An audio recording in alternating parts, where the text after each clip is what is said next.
boys are going to bring the heat today. As the leader of the Booner Pack, I lead from the front. All right, boys. Lock in.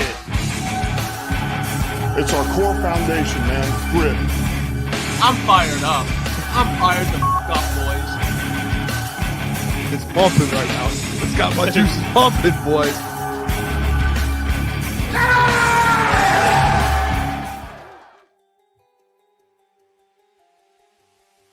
All right, we are live. It's Booner here at Crunch Time Sports, Friday, July 11th. Hey, I'll tell you what. I've got someone right now, and I'm going to bring the person in a minute. It could be a girl. It could be a boy.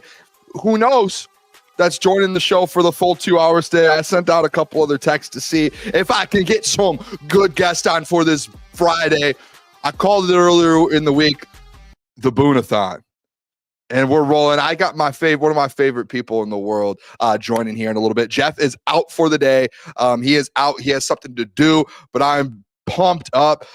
Phil said Boone's still hyped from the second best. I was tuned into the heavyweights earlier. They were getting after it.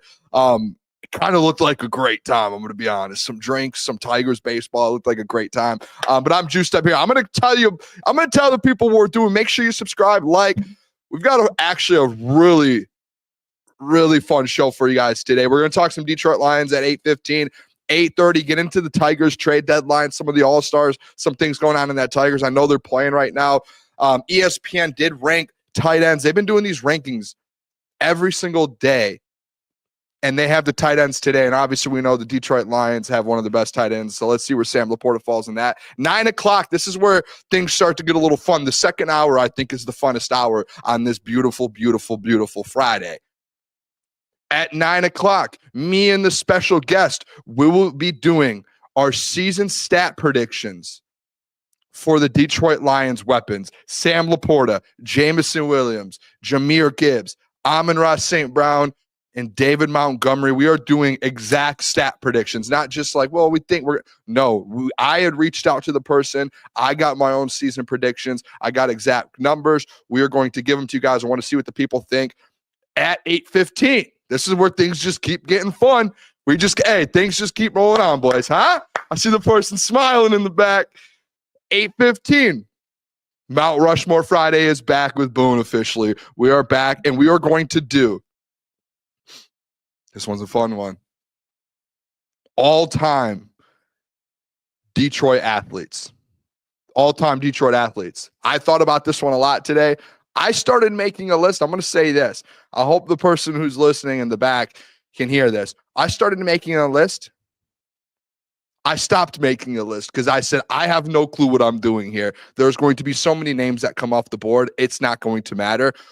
There is a curveball to the Mount Rushmore today. So if you are in the chat right now, I will have team 1. Our special guest will have team 2. And team 3, it will be from the chat. So the chat, you guys today will have your own team. Since typically we have 3 teams, you get 4 picks, and it's going to be snake draft. The chat is going to end up getting a pick and have you guys' own team. And then what we're going to try and do, I've reached out to a couple people to try and get some graphics so we could put graphics up over the weekend, and people will be able to anonymously vote for their favorite team of Detroit sports athletes all time. So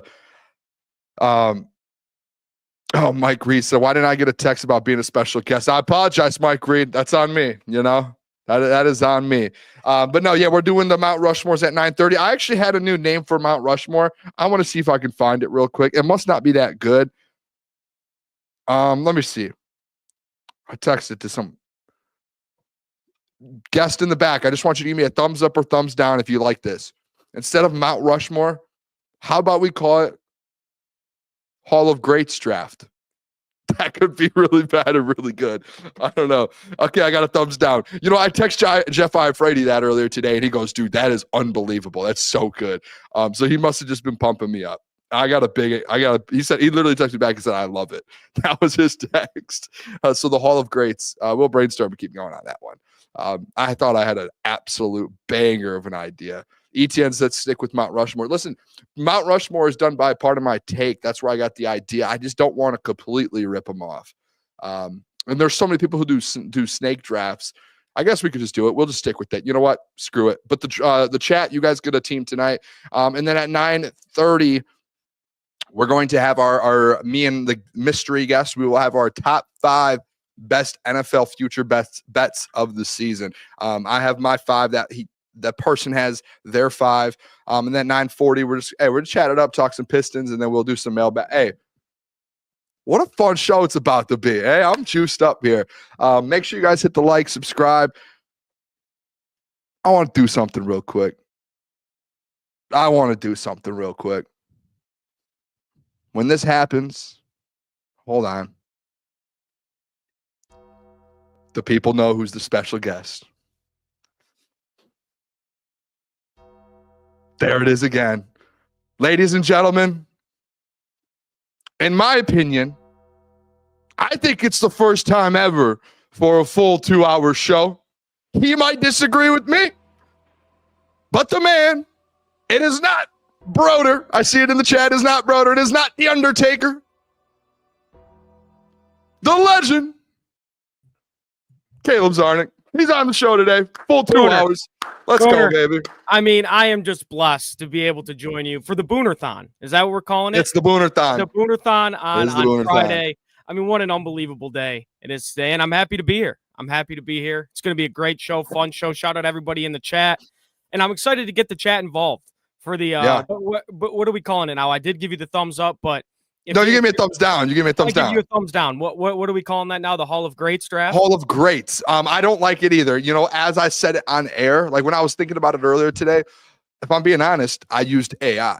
I typed in, or not even AI. I went to Grok on Twitter and said, give me another name for Mount Rushmore. And they said the Hall of Greats. And I said, please give me 10 more. And then they gave me 10 more that were all bad. I said, come on, 10 more now. And then they gave me I couldn't find a good one. I got a weird story about AI real quick. I've been brainstorming just an invention. I'm going to start some sort of business. I'm going to get an invention, and I have a really good one. Okay, I'll say it. Nobody's allowed to take it, chat. You're not allowed to take this idea, but let's say you're golfing, grad party, whatever. You have a collar on your shirt. It's something that you wrap around your collar, makes it cold. That's a good idea, Boone, right? You put it in the collar. Just say yes to make me feel good. Yeah, dude. Yeah, that's a great idea. So then I think I've seen this before. I hate to. Don't burst my bubble right now. It's Friday. So then okay, I'm asking ChatGPT. Never seen this. This is the greatest idea of all time. I'm asking ChatGPT for just invention ideas, and it gave me that exact invention idea the first time I asked it. So it's listening to me, and I'm quite terrified. But no way, it actually did that. The exact same thing. The exact same invention. That's crazy. I do think there is. There's not that actually. I will. There's not. Thank you. No, there is not. I've definitely never seen that out on the golf course before. No, it's better than wearing a ginormous wet towel. I mean, I think it's a great invention. I think you're trying to burst my bubble here on a Friday. No, dude, it's gonna be a great show. I'm ready to go. I would never do that. How are you? How have you been, Caleb? It's been a while, I think, for the people. I don't know. Saturdays, you've been doing Saturdays. I think last weekend you guys were off.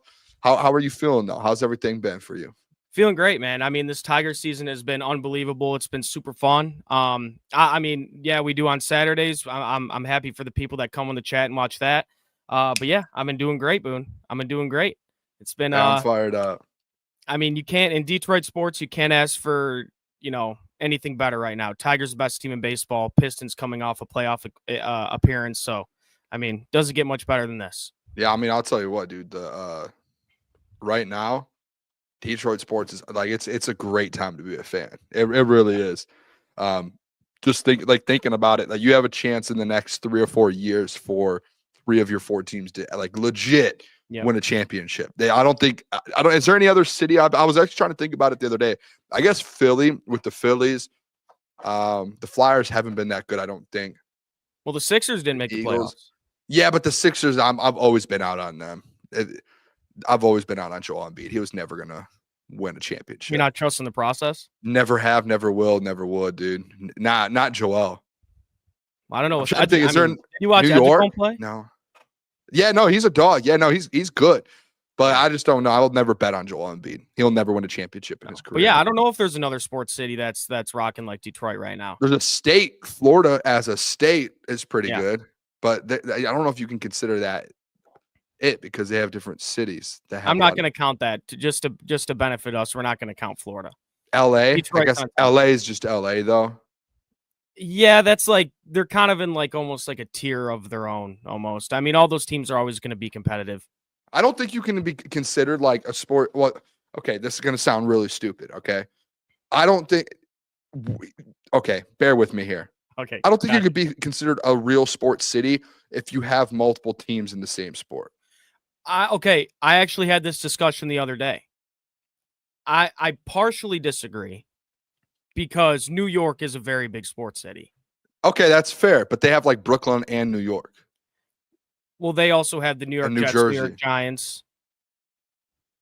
That's Okay, two. that's fair. Yeah, you're you know But what? I get That's what a you're fair- saying. I get what you're saying because I mean, or Chicago, like you got the White Sox and the Cubs. You want your whole city to be Yeah, united. no, you know what? one Backtrack. team. I was testing out a joke there or a thought process.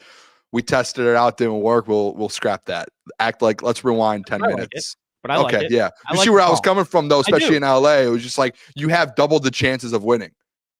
Yeah, but LA, yeah, you're right. And LA just seems a little bit different. You know, they like the sports city, like, I don't know. How many fans to like the Rams have?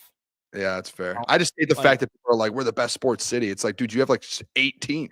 Yeah, if you're not the best sports city, that's That's a problem. pretty embarrassing statistically. I would hope you have won a championship in the last 5 years. Yeah. Which I I think New York hasn't. New York hasn't won one in 20 years. Yeah. That is weird to think about. That is Or weird to New think about. Jersey or Brooklyn. None of them. I mean, the Giants won it when? What year was that? The helmet catch. What year was that? 2011, 12. That's crazy, man. I That's think. crazy. Let me look 'Cause it you up. It think could of- have even you been think of New earlier. York. I mean, the Yankees haven't won one. They haven't won one in like the Yeah, Judge era. 2012. It's crazy. They're the last team I think to do it. Am I missing a team? No, I mean the Knicks haven't. No. Jets haven't. It's tough, man. It's a tough look for those the Yankees, Mets. Yeah. Who's Rangers? They keep getting bounced. Devils bounced. Nets suck. Yeah, they all suck, to be honest. I mean, the last time I could think, yeah. I mean, the Mets ran against. Actually, I don't even know the Royals. I mean, that's the last time I could think of. And Royals then the won it. Yankees ran it against the Dodgers last year. So, but yeah, And they got absolutely torched. By the way, Kip, I do want to ask you, did you have the snack wrap? you see, Boone. I was never a snack wrap guy growing up. I was a McChicken. To be fair, guy. how old are you? I'm 23. I was around for the snack wrap like era. That But, was but like were you a 10 younger years ago. kid though, right? I was 13. That's Okay. almost prime McDonald's age. I guess for me it was like high school, which in like high school you have your license, like all the boys Yeah. are always going to McDonald's, and it's like the go-to is just McChicken or a snack wrap. Now, what's all the hoopla about? I mean, because I think I could just make that at home pretty easily. You could. I'll tell you what. It was something different. The old one was like it was something special. You know, when you talk about some food in the past that you're like, I'm gonna tell my kids about that one day. That's what the snack wrap used to be. And I'll tell you what. For the last I don't know how many years, 7 years. I told Jeff this yesterday. I tried to recreate and make the snack wrap at home a million times. Could never perfect it. Could never. And like Coach Walk said, 2 for $2. The snack wrap, the last snack wrap that they had was one of the most incredible things I think in all of food. But and you couldn't replicate it. You could try at home, and you're like, man, you just can't. You could not figure it out. You couldn't figure out how to How do much it. is it now? It's $2.99 now, so it's $3 Each. for one. For one, yep. Okay. So this one now, new chicken. It's not. It used to be the chicken selects. Now it's the chicken tenders. New chicken. I had one. I said I had 2 yesterday. The first one I had was an 8.7. It tasted like the old one, and I was like, here we go. I think they use some type of special ranch sauce. I think that might be the secret ingredient. It could just be regular ranch. No, I saw a video today of them putting it on there that did not look like normal ranch. It looks like a special sauce that they put Okay. something in there. You know what I mean? All right. They put something in there that really changes your life. First one I had, 8.7 out of 10. I was like, oh, this is the greatest thing of all. Second one, the worst snack wrap or worst food I've ever had. There was too much sauce. Everything about it was just so bad. It was just like Wow. the sauce was strong. Everything was just, this is the worst thing of all time. So yeah, I don't know. So I mean, so is the Is the hype over with? Is it done? Is the fall Yeah, off? and until they switch back the chicken to the chicken selects and maybe take a step back. I think they put too much sauce on it. Maybe they have their sauce squirter that they have. I see in the videos. I think maybe they need to switch the setting, turn it down a little bit, get about half of the sauce. They need to get me in the building to make some I was going to say, decisions. let's get Boone in the McDonald's kitchen. Yeah. Let's get him at the whatever headquarters. the headquarters, Yeah. and let's get him to reinvent the snack wrap. It sounds like we That- need it. It sounds like everybody loves it. it I was needs to never get on the train, changed. but Xavier D said you guys need to come over. I'll make you guys some food. All right, Xavier D, we're taking you up on that. Maybe for Lions season next year, Xavier D, I'm you down. can cook it up for the boys during one of the watch parties. Caleb, I want to let's get into some ball here real quick. Let's get this thing rolling here. The people want to listen to talk about some ball. We're going to talk about Pistons with you because I haven't talked to you in a long time about all the sports, to be honest. Yep. We're going to do a lot of Lions stuff, but we're also at some point going to touch Tigers, Pistons, no Red Wings. Until they make a move. I don't know what's going on with them. We're going to have that conversation a different day. I do want to bring this up for the people, though, because there was breaking news today in the NFL, in the division, in the NFC North. Adam Schefter tweeted out, Bears general manager Ryan Poles reached an agreement on a contract extension that ties him to the Chicago Bears for the next 5 seasons through the 2029 season. Poles had 2 years remaining on his old deal, but now the Bears have him and Ben Johnson under contract for the next 5 seasons. So it lines up to where they are together for 5 seasons here. I want to scroll down just so you guys can just see that, man. It's a man we're about to beat and the Lions are about to beat for the next 5 seasons, where his life is going to be a living you-know-what. So, I actually saw this today, Caleb. I was shocked because I think he was going to have to wait a year or two with Ben Johnson to see if Ben, like, hey, does he like working under him or working with him? And you know what I mean? Like a first-time head coach, it could easily go bad in the first 2 years. And you're like, hey, I want a fresh restart, fresh GM. And I think that's a fair assumption. Like, look at Liam Cohen in Jacksonville. Like, he was like, I want to go to Jacksonville. He's like, I don't want to go there with the GM. I want a new GM, fresh GM.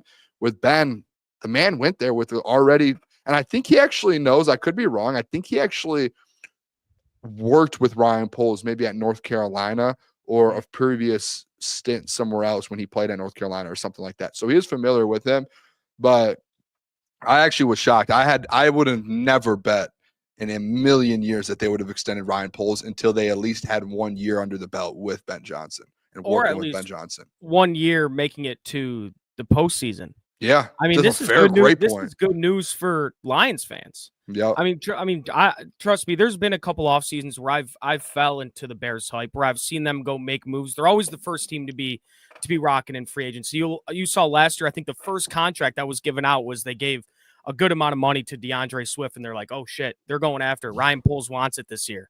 And I'm always the one. I fall into the trap. I see all these names they bring in, and it never works out. And a lot of it stems from the quarterback position and the head coach, but I guess they're pretty comfortable in that building right now with Caleb Williams and Ben Johnson. And honestly, how can you not be with a guy like Caleb Williams and, you know, an offensive mind like Ben Johnson? But I don't know. It is weird, Boone. It is weird because he's had little to no success there in Chicago. And correct me if I'm wrong.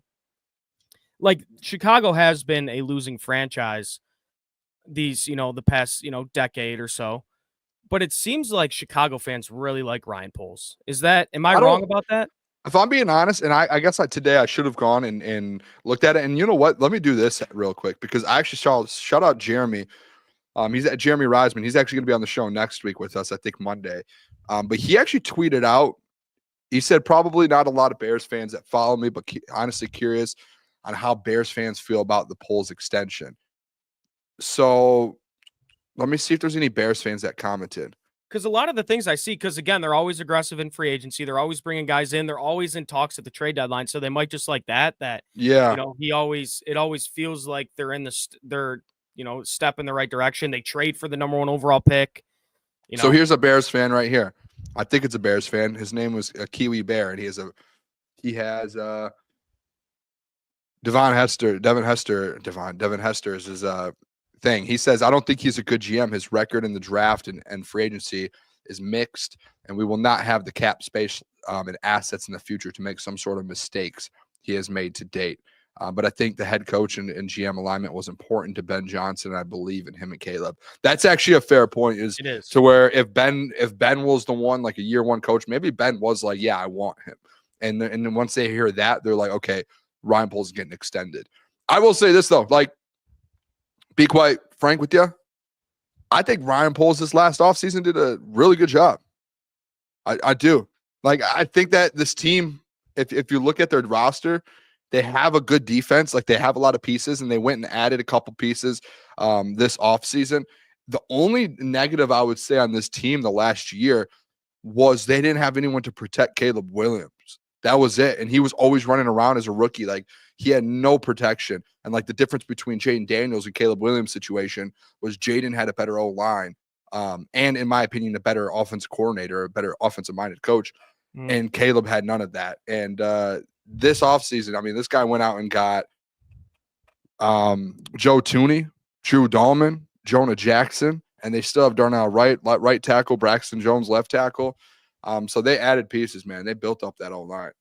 So yeah, they did. And also, like, I'm surprised they didn't at least wait, unless Ben Johnson had I mean, I'm sure he did. He's the head coach of the football team, offensive mind, but I'm surprised they didn't even wait to see how, like, Loveland pan out. Because that was it. I mean, when that pick went up on the board, Boone, when we were covering the draft, we all kind of looked at each other like, pick. What the, I mean. With Cole Kmet already there, and it does make sense, though. That's a Ben Johnson type, but like Ben with Sam Laporta, like he likes his tight ends, and he used Sam Laporta so much. So, and they also, it wasn't even the fact that they just got Colston Loveland. They went and got Luther Burden as well. Yeah. So they got back-to-back weapons essentially for Ben Johnson, which is interesting. Yeah, they're loading up. No wonder Ben was like, I want Ryan Poles here for the long term. That man's getting me weapons to work with. I would want him there too. Let's do this, Caleb, because I put in the prep here because I haven't talked to you in a while, and in regards on a show in regards to the Detroit Lions. So I wanted to get today's show for some of the segments, the Tigers, the Lions, and the Pistons, when we go over them. I wanted to make it like hey, Caleb, let's catch up and I want to see how you're feeling about these off seasons, because they're essentially outside the Tigers all in the off season. And the biggest question that I wanted to bring up today for the people in the chat and for you, and I'll answer it as well at the end. I want to get how confident the people and you are in this Detroit Lions team to win a Super Bowl this next year. After what Brad did in the offseason, I know me and Jeff yesterday talked about ESPN gave them a B in the offseason so far, and they didn't really like some of the draft picks at their reaches. Didn't like the fact that, you lose Frank Ragnow, and defensively you add DJ Reed, but you're still corners questionable and your edge rusher a little questionable. So I'm interested on how the people feel like Super Bowl contender. Like yesterday, actually, we didn't get to the segment, but I had put yesterday in one of our segments, like, is this Lions team a tier 1 team right now? Like, can you throw them in that category with the Kansas City Chiefs, with the Philadelphia Eagles? Can you put them in that category with the current roster, coaches, head coach, and what you have going into 2025? Caleb, I'll let your role here in the chat. And chat, if you guys put stuff in there, I'll bring it up once Caleb's done and once I'm done. Yeah, I definitely think it's a good question if you could put them in that tier 1, because like you said, you lose both your coordinators, arguably the best coordinators at their position. I mean, Aaron Glenn may not be, but he's definitely top 5. So it's going to be an interesting season, but I would put them in the tier 1. You saw what they did last year fully healthy. I mean, they were the best team in football fully healthy, and they were still the best team in football when they lost, Hutch, Aleem, all those guys defensively, Anzalone. So yeah, it's definitely going to be an interesting season. I am pretty confident, but I would like to see how this training camp goes and what this offense looks like and what Johnny Morton has in store, because that's going to be the biggest thing. You lose Frank Ragnow, which is huge, and your whole team, your whole offense is built on the run game, and you essentially lose your cornerstone of that offensive line from the past 6 years. So it's really up to that. Honestly, I think it's up to the offense, and if they can perform, I think they're up there in that tier 1. And I'd be very confident they could win the NFC and go to the Super Bowl. But again, I want to see them in training camp and see what this looks like. Yeah, I think the problem that I run into a lot with like the tier 1 is like with the Chiefs, and you know what? I don't even know, like, you could put the Eagles there because like the Chiefs,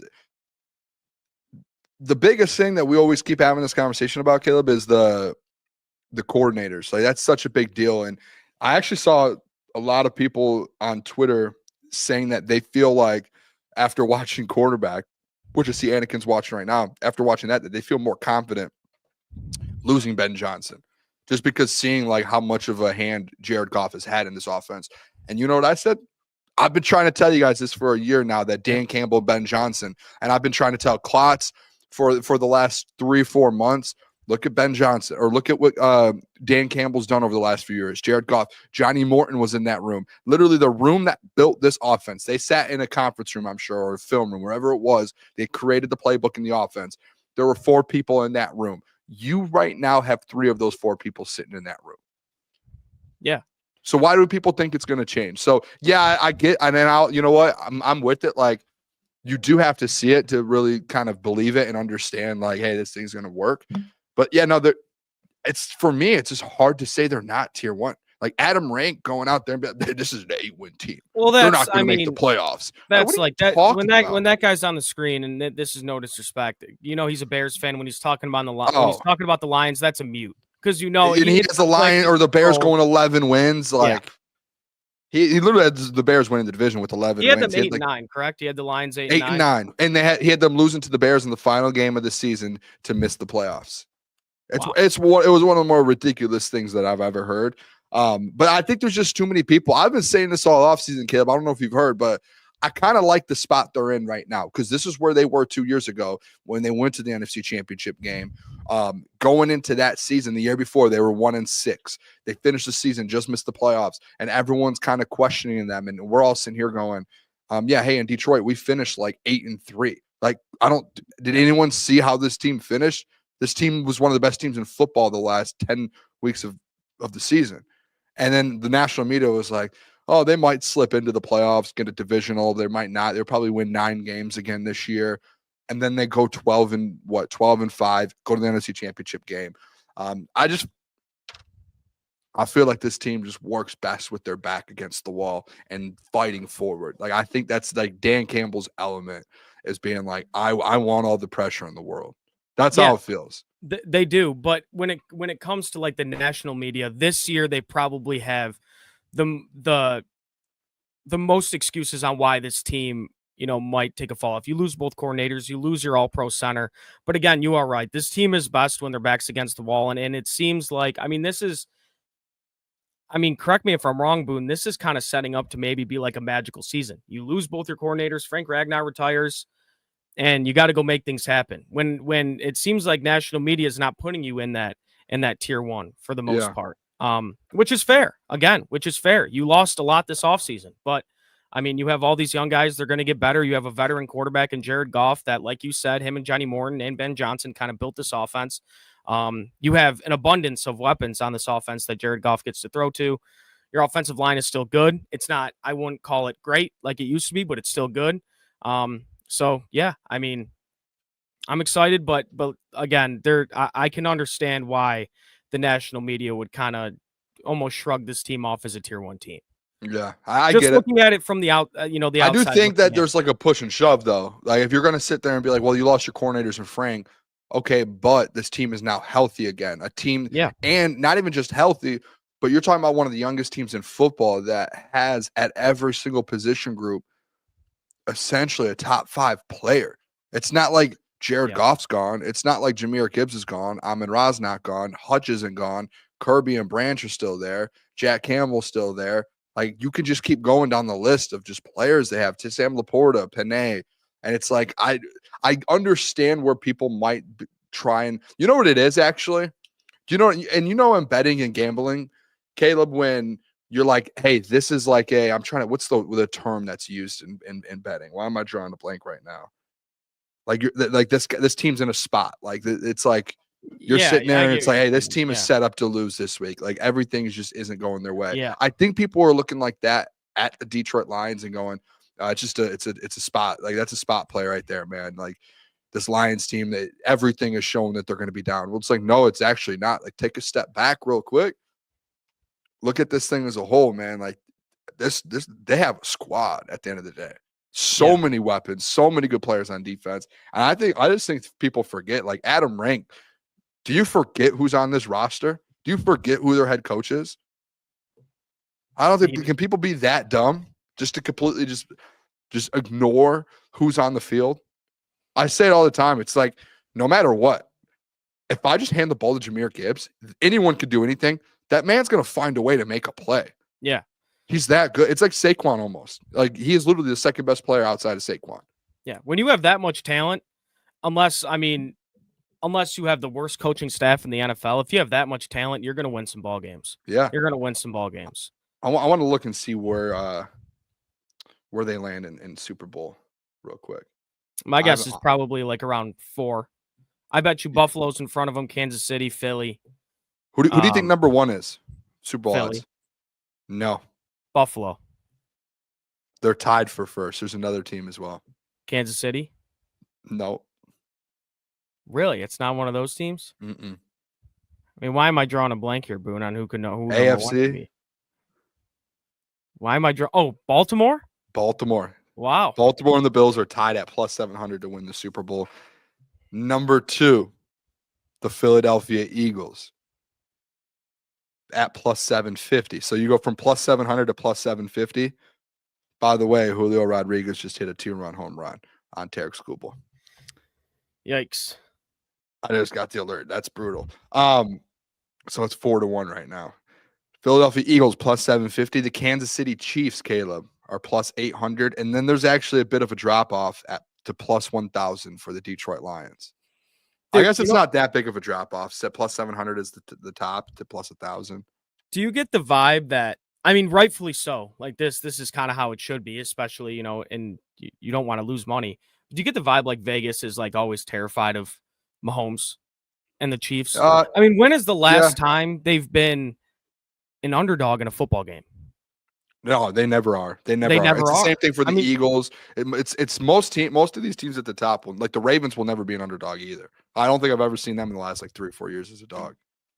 Yeah. There's some quarterbacks, which again, rightfully so, because these guys are, I mean, the Mahomes, the Allens, the Lamar Jacksons, these guys, seems like Vegas is like afraid of them. And they're they'll never be, plus 3.5. They never want to give Mahomes points. They're never going to be outside of the top 5 for Super Bowl odds ever. I will say this. I do feel like the last like 6 or 7 years, like the Super Bowl favorite going into the season usually has out, because the Chiefs, I guess they won it 2 of the years. But like last year going into the season, the Chiefs were the favorite. I think the Eagles were like 3rd, maybe 4th. Eagles win it. Yeah, I know Buffalo was a favorite one of those years in the past. Yeah, and then the Chiefs won it. And some of those years, like the Rams were definitely not favored. Mm-hmm. They win it that one year. So I don't know. Lions are sitting at like the 4th best favorites. And then the Rams are actually a big drop off. That's where the drop off is. I think tier one is Baltimore, Bills, Eagles, Chiefs, Lions. And I think that's tier 1. I think those are contenders, and those are the 5. And then the Lions are at plus 1,000. And then there's that massive drop off to plus 1,700 to the Los Angeles Rams. So I think Vegas clearly sees 5 teams where they're like, these are teams who can win it. Because I don't, you know how Vegas works. They don't want to lose money. So no, they're not going to put teams at plus 2,000, plus 1,900 if they actually think they can win it.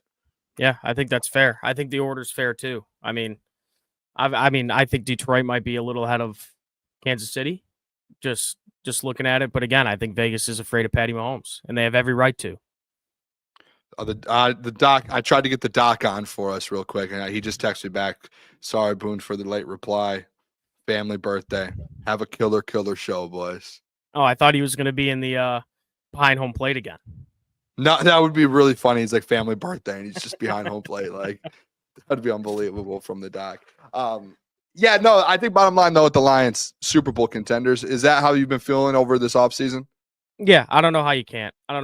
Like I said, they have so much talent. You're going to win a lot of ball games with the guys you have. Losing your coordinator sucks. Losing your all-pro center sucks, but you have one of the best head coaches in football, a veteran quarterback, so many weapons, a ton of talent on defense. This is a really good football team, and they're going to be right back in the playoffs, right back in the mix. Do you have a record prediction? Because I haven't heard that from you yet. Did you go through the season the schedule and have yourself a record prediction? I'm putting you on the spot here. I didn't put it into the prep, but Yeah, I've had a few in mind. Initially looking at that schedule, because that schedule is a gauntlet. really You're is. going to Yeah. find out what this football team is probably just coming right off that bye. That's where you're really going to find out, I think, where this football team is. But I mean, I think 11-6 is safe. I think 11-6. I've thought 10-7 for a minute, but I'm probably going 11-6 would be my record prediction. Boone, there's a lot of tough games on the schedule, and There are a ton of tough road games. I've gotten into arguments a lot with people about this, that it's a tough schedule, and I get it because they're going to lose some of those games. But in my opinion, it's just like, and I told Jeff this the other day, they're not going to lose every single one of those games. Like Adam Rank had them going 0-6 versus every Super Bowl contender that's on that list. 0-6. Like, well, that's not going to happen, but they might. I mean, it's the NFL. It's any given Sunday. They could drop a game that they could. That you like might not. Game. Yeah, they. I mean, they did it. I mean, Tampa was a playoff team last year, but they dropped one to Tampa week 2 or at home. You kind of thought that was, that they were going to really steamroll them. Not steamroll them, but come out there with a W. So, I mean, like I said, any given Sunday. But 11-6 with that. I don't think it's that bad. Like I would be happy schedule. with 11-6. I would be a little upset and be like, I would have liked to seen more. Dan Campbell said the other day or a couple of weeks ago when he did his press conference and the schedule came out, he was like, this is what we want. Like last year, it was just so easy. We run through the schedule and we're not built and we're not like battle ready. And we don't have the battle wounds that we wanted going into the playoffs. I think this year, I would rather, to be honest, Caleb, I would rather win 12 games than 15 and go up against the best teams all season and get absolutely beat up, get a feel for everyone, see where you're at, know what you have to fix for when you do play those teams, and then get to the playoffs and win playoff games. Because that's where I think everything went wrong last year is like, did we play any of those like Super Bowl contending teams outside the Bills? I don't think we played one. Yeah, not off the top of my head. The Texans were like the second best team outside of like maybe the Packers and them and the Bills. But like that was like your second best team that you played, and they were injured. They had a bad offensive line, and you were down 30 to them. Yeah, and then Minnesota, but then in Week 18 we kind of proved, Sam Darnold and Minnesota they were frauds. That they were frauds. T said here. He said hold on, the Ravens will win the NFC market. I still can't get on the Ravens. One of these years has to be Lamar's year, dude. One of them has to be Lamar's year. I don't know if it's this one, but one of them has to be Lamar's year. I think there's just players out there who just can't get over that hump, man. Who would you say those players are? Lamar Jackson, and would you say Herbert? Or do you think Herbert has the capability? No, I don't think Herbert's gotten even close to it yet. I don't think he's had a good enough coach. You got I don't think Herbert's gotten close to that yet. What do you think comes first? Who do you think it's Allen or do you think it's Lamar? It's Allen. Comes out of the AFC. Allen. Yeah. I think, and this is biased because I've been a Josh Allen fan for the last 4 or 5 years, and people who watch the show know it. I think Allen's a better quarterback than Lamar. I think Lamar is like very, very good, and he'll win you games. But I think just more so like Josh Allen, dude, his arm is the best in the NFL. It's number 1 in the NFL, and he has the ground game close to what Lamar has. Obviously, it's not as good, but I think those two together. I think Josh Allen has, a one up on him. Yeah, one of them has to be Mahomes. And it has to be soon. But yeah, I don't hate it. Spagnuolo just knows how to stop. I think Spags just knows how to stop Lamar, to be honest. I think he just knows. I think he knows how to stop all those quarterbacks. Yeah. And it just, once you get to those games, I think Spag just turns to a different level. And he has just different defensive schemes where he's just hiding coverages, just doing all these different hiding blitzes, just like throwing and you're just like, I haven't seen this all year. Yeah. That's one thing, like watching the Chiefs defense. It's always like, this is like watching their defense is fun.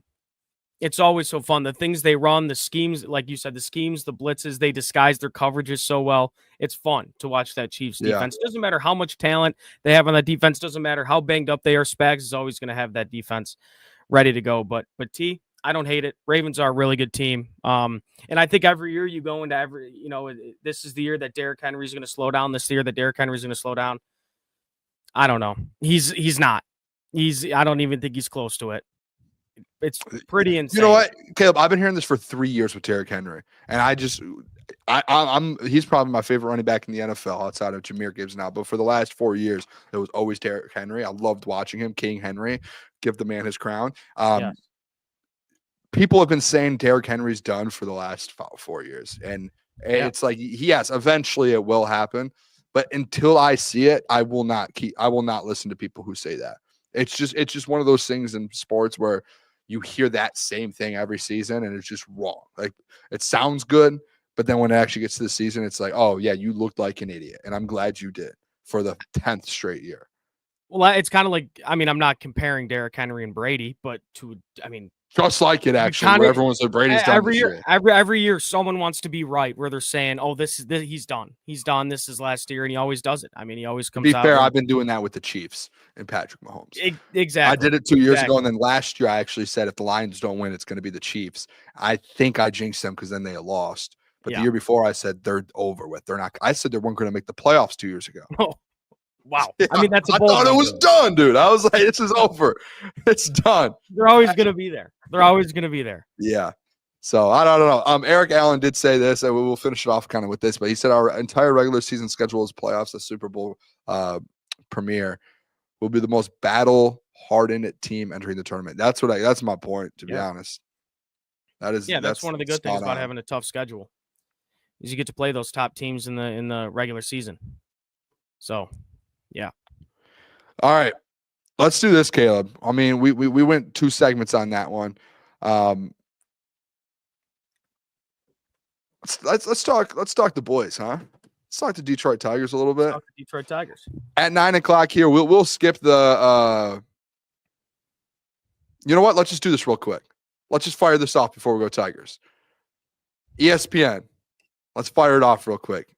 This won't take long at all. I just want the people to see this. ESPN did their tight ends rankings, and it was really it's the executives, scouts, and coaches all vote for it. If you guys have been watching the show the last few days, you've seen that we've done linebackers, or not linebackers. We've seen edges, defensive tackles, safeties. Am I missing any other ones? I think those were the 3 so far that have been released. Mm-hmm. And now they did tight ends that got released today. Let's react to it real quick and see where we're. Let's see if Sam Laporte is on the list here. Have you seen this yet, Caleb? I have. Okay, I was going to see. I wanted you to guess to see where Sam is. If you haven't seen it, you can put in the chat where you think Sam Laporte falls on this top 10 list. But coming in at number 10, Caleb, David Njoku. Good player, consistent. Yeah. That's kind ranked as high as 4 in this rankings. Wow. He was. Last year with pretty low level quarterback play, he was kind of the dude there. So, Njoku, he's a beast. He's a beast. I don't hate it. Who's their wide receiver? Why am I drawing a blank? They picked up Judy later in the year. He had a couple big games with Jameis. Cedric Tillman was there. He had a couple nice games for him. Dude, did I see today? Did I see that Jerry Jeudy was in the NFL top 100? Wow, really? Am I going? Hold on, I might be going crazy. No. Yeah, he was. He was 82. Oh, dude. 82. If you're talking Jerry Jeudy in the NFL top 100, he's like 99, 100. Yeah, dude, when I saw that today, I was like, and then for a second, when you said their weapons, I was like, there's no way Jerry. He had 1,200 yards last year. Dude, he had some big 90 games catches. Last year. He had some big games last year, and I believe one or 2 of them were in primetime games. That's good for him. Good for Jerry Jeudy. That's a guy out of Bama. I could have sworn to you that guy was going to be a perennial all-pro wide receiver out of Bama. Yeah, he was good. I thought he was going to be great in Denver. Great. All right, number 9, Dallas Goedert. I think this is the highest ranked 7. He was ranked 7th last year. I think this is fine. If he's healthy, he's a good weapon. It was just weird the last couple of years because they have so many other weapons. He's their 4th best weapon, but he's one of the better tight ends in the NFL. Yeah, I like Goddard. I like him at 9. I'll say if he's in a different team, if he's on a different team in a different position where he gets more targets, he's probably top 5. Yeah, you could say that about a lot of tight ends too, which we'll get to in a sec. Yeah, Isaiah Likely is 8th. His highest ranked was 5th. Last year he was unranked. He kind of had a big year this year. Number 7, TJ Hawkinson, former Detroit Lions player, comes in at number 7. He was ranked 5th last year and comes in at 7th this season, coming off an injury too. So that was he had a decent year coming off an injury. 6, Mark Andrews. You know what? This is a weird one. I feel like Mark had a down year. He turned it up at the end because do you remember? Yeah, he did have a down year. He had 55 catches, 673 yards, 11 touchdowns, still a lot of touchdowns. But do you remember there was that period in like the beginning of the year where he was, I mean, he would drop a pass a night. It felt like he was missing. The reason they lost the playoff game, drops a pass. Yeah, but I mean, Mark Andrews, he's one of the best tight ends in the game. He has been for the past 4 or 5 years. Mark Andrews, he's a stud. I don't hate it at 6 at all. And it's crazy that Baltimore has 2 in the top 10. Yeah, 2 in the top 10. You can't say Lamar doesn't have weapons because he's got King Henry, Mark Andrews, Isaiah Likely, Zay Flowers. They signed someone else, I think, too, this year, didn't they? I don't know. Is it another like Odell signing they always do every single year? DeAndre Hopkins. They have DeAndre Hopkins. Yep. Yeah. And they extended the other wide receiver that they have. Jomo Lion King says hurt a lot. Yeah, Mark Andrews does get hurt quite a bit, it feels like. Number 5, Travis Kelce. Think it's fair, to be honest. It is. And when I initially saw, our social post in the caption to this list, Boone, I was positive this guy was going to be number 1. Not because I think he should be number 1, but the glaze. Are you still on the Kelce? Like, are you still on the Kelce train? I think he had a down year. I think it's the same thing with most guys. I think when you have elite players, I think like wide receiver position's a little different. I think wide receiver you can get, you can fall off quick. I think at the tight end position, I don't think it's like you're just bad all of a sudden. Yeah. I think he just had a tough year. He even said it, to be honest. I don't know if you watched the Bussin' with the Boys podcast. Travis Kelce, though, even said straight up, he was like, dude, I wasn't ready to go this year. Like I didn't feel like I was in the best shape. He said throughout the year, he said even in the Super Bowl, like I didn't feel like I was a good leader. He was like, there was just so many things. He was like, that was why. He said if they won the Super Bowl, he still thought that he was going to come back just based off the year he had. He was like, I cannot go out on a note like that. And he's probably, in my opinion, the greatest tight end of all time. Like Travis Kelce is incredible. Like I'll take the Super Bowls away. The dude is he at his prime, like his best was like unstoppable. Yeah, he was unstoppable. And like you could put him up there with Gronk. I almost would take Travis Kelce just based off of his yak. And I mean, man runs like a wide receiver, but has the size of a tight. It's incredible. But I think this year he comes back. I think he ends up being a top 3 tight end this year. I do. Number 3 or 4, Trey McBride. Thoughts on this? Trey McBride's my guy. You're a Trey McBride guy. The one thing that held him down last year is he didn't get a touchdown into the last game of the year. He's an 100 catch. He's an 100 catch guy. Trey McBride is the number 1 option for even with Marvin Harrison. Trey McBride was Kyler Murray's number 1 option. Trey McBride's a great tight end. And I think he has a smaller year this year. You don't think he gets to that 100 catch mark again? No, I think Marvin Harrison Jr. ends up having a good year, and it takes away from him. I think the only reason he was so good was because Marvin Harrison struggled. Yeah, Trey McBride is still a really good tight end. He's been one of my favorite tight ends in the league since he came in the league. But these 3 guys ahead, I think this is a fair spot for him, just knowing the 3 guys ahead of him. But Trey McBride, I mean, he is so good. Coming in at number 3. Sammy Laporta. Let's go, baby. Sam Laporta is the 3rd best tight end. Sam Laporta.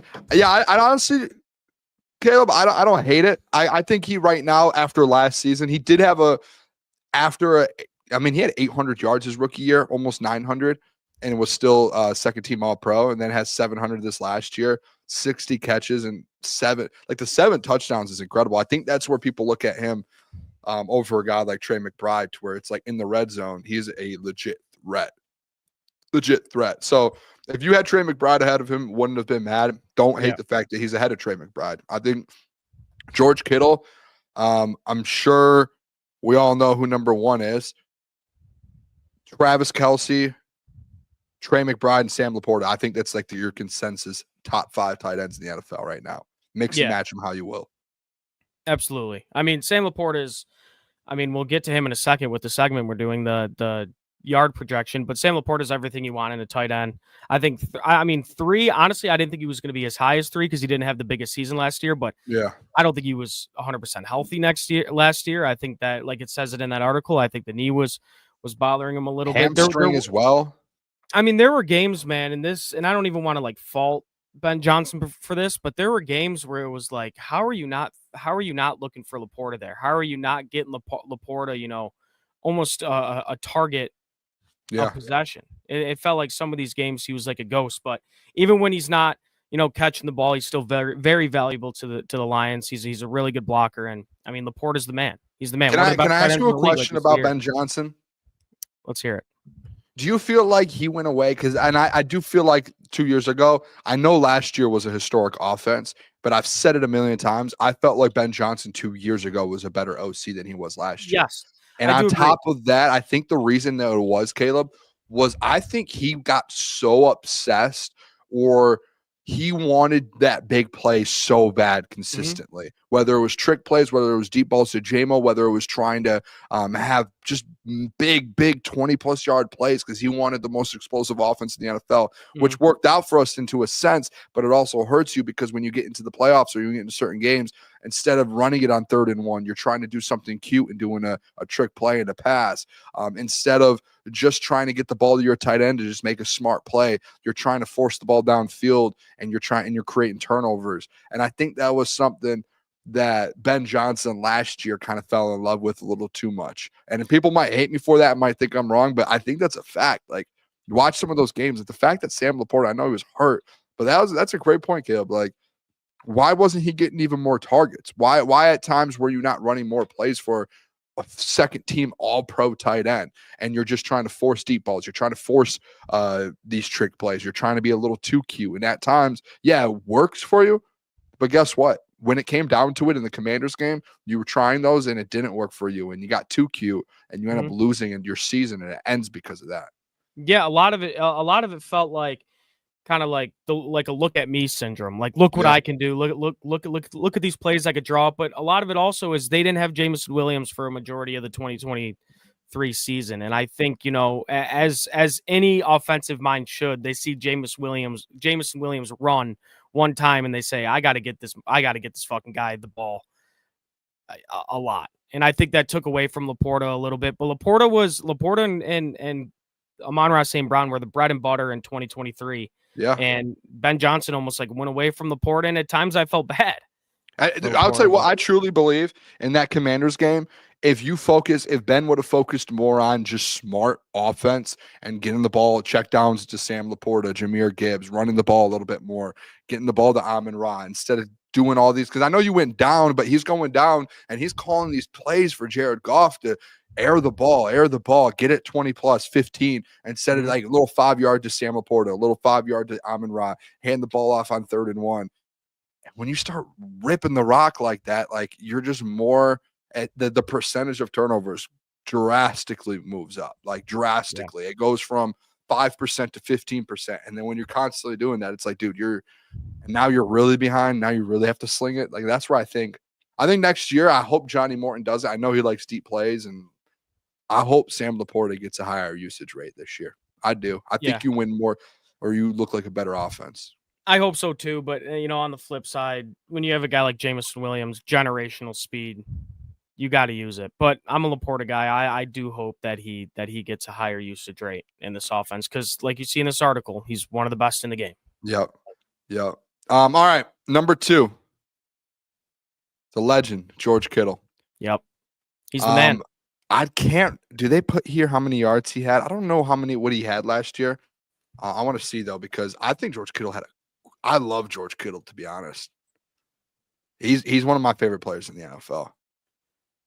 What did he have? He had an 1,100-yard season, 6 touchdowns, 78 catches. I mean, he's Mr. Consistent. This guy, you want to talk. I mean, I just said it about Laporta, but you really want to talk about what you wanted to tight end. I mean, George Kittle is that dude.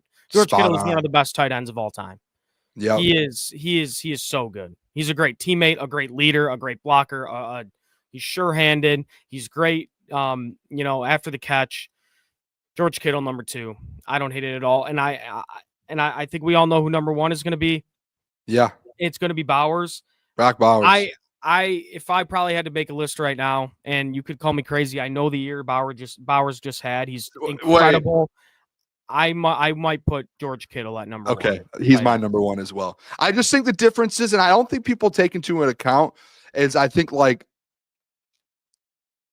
George Kittle, if he was on the Raiders, would have done what Brock Bowers did. Yeah, but let's not take away from Brock Bowers, though. No, you don't want to take away. Incredible. That's why you put Brock Bowers at number 2. But George Kittle on like a 6-win, or not a 6-win team, like an 8-win team with everyone hurt. And I mean, I guess Brock Bowers didn't have much as well. I guess I just made that point, but I just got to just ruin that. But I mean, this guy, George Kittle, has done it for years. And I know Brock Bowers broke the record and all of that, but I mean, he did have an incredible year. 112 catches. It's insane. Yeah, that's insane for a rookie crazy, tight end. Dude. It's incredible. 1,200 yards almost. But I think George Kittle, I think right now in the NFL is, in my opinion, number 1. I'd probably go 1 George Kittle, 2 Brock Bowers. This is where things start to get a little. 3. I mean, I almost want to say I would go Travis 3. Kelce. I would not. I would probably say, and this isn't even just because I'm a homer and I love Laporta. I'd probably say Laporta at 3 just because what he brings you as almost an extension of an offensive lineman to an extent. Because he's a very, he likes to block. Oh man. And then I'd probably kind of like this list. I'd probably go Trey 4. Trey's a baller. I guess you got to wait to see what Kelce does after this year. I just think Kelce has a big year. I think he's someone that people have to look at. Like, go take his over in receiving yards, take his touchdowns over. Like any prop for Travis Kelce, I would just hammer the over. It's going to be low. I wonder what it is. We'll talk about that later tonight. Actually, I'll pull it up. But no, I'm with you. I think that's a good top 5 that you just listed. Yeah, it's kind of like you said, like those 5 guys, the Bowers.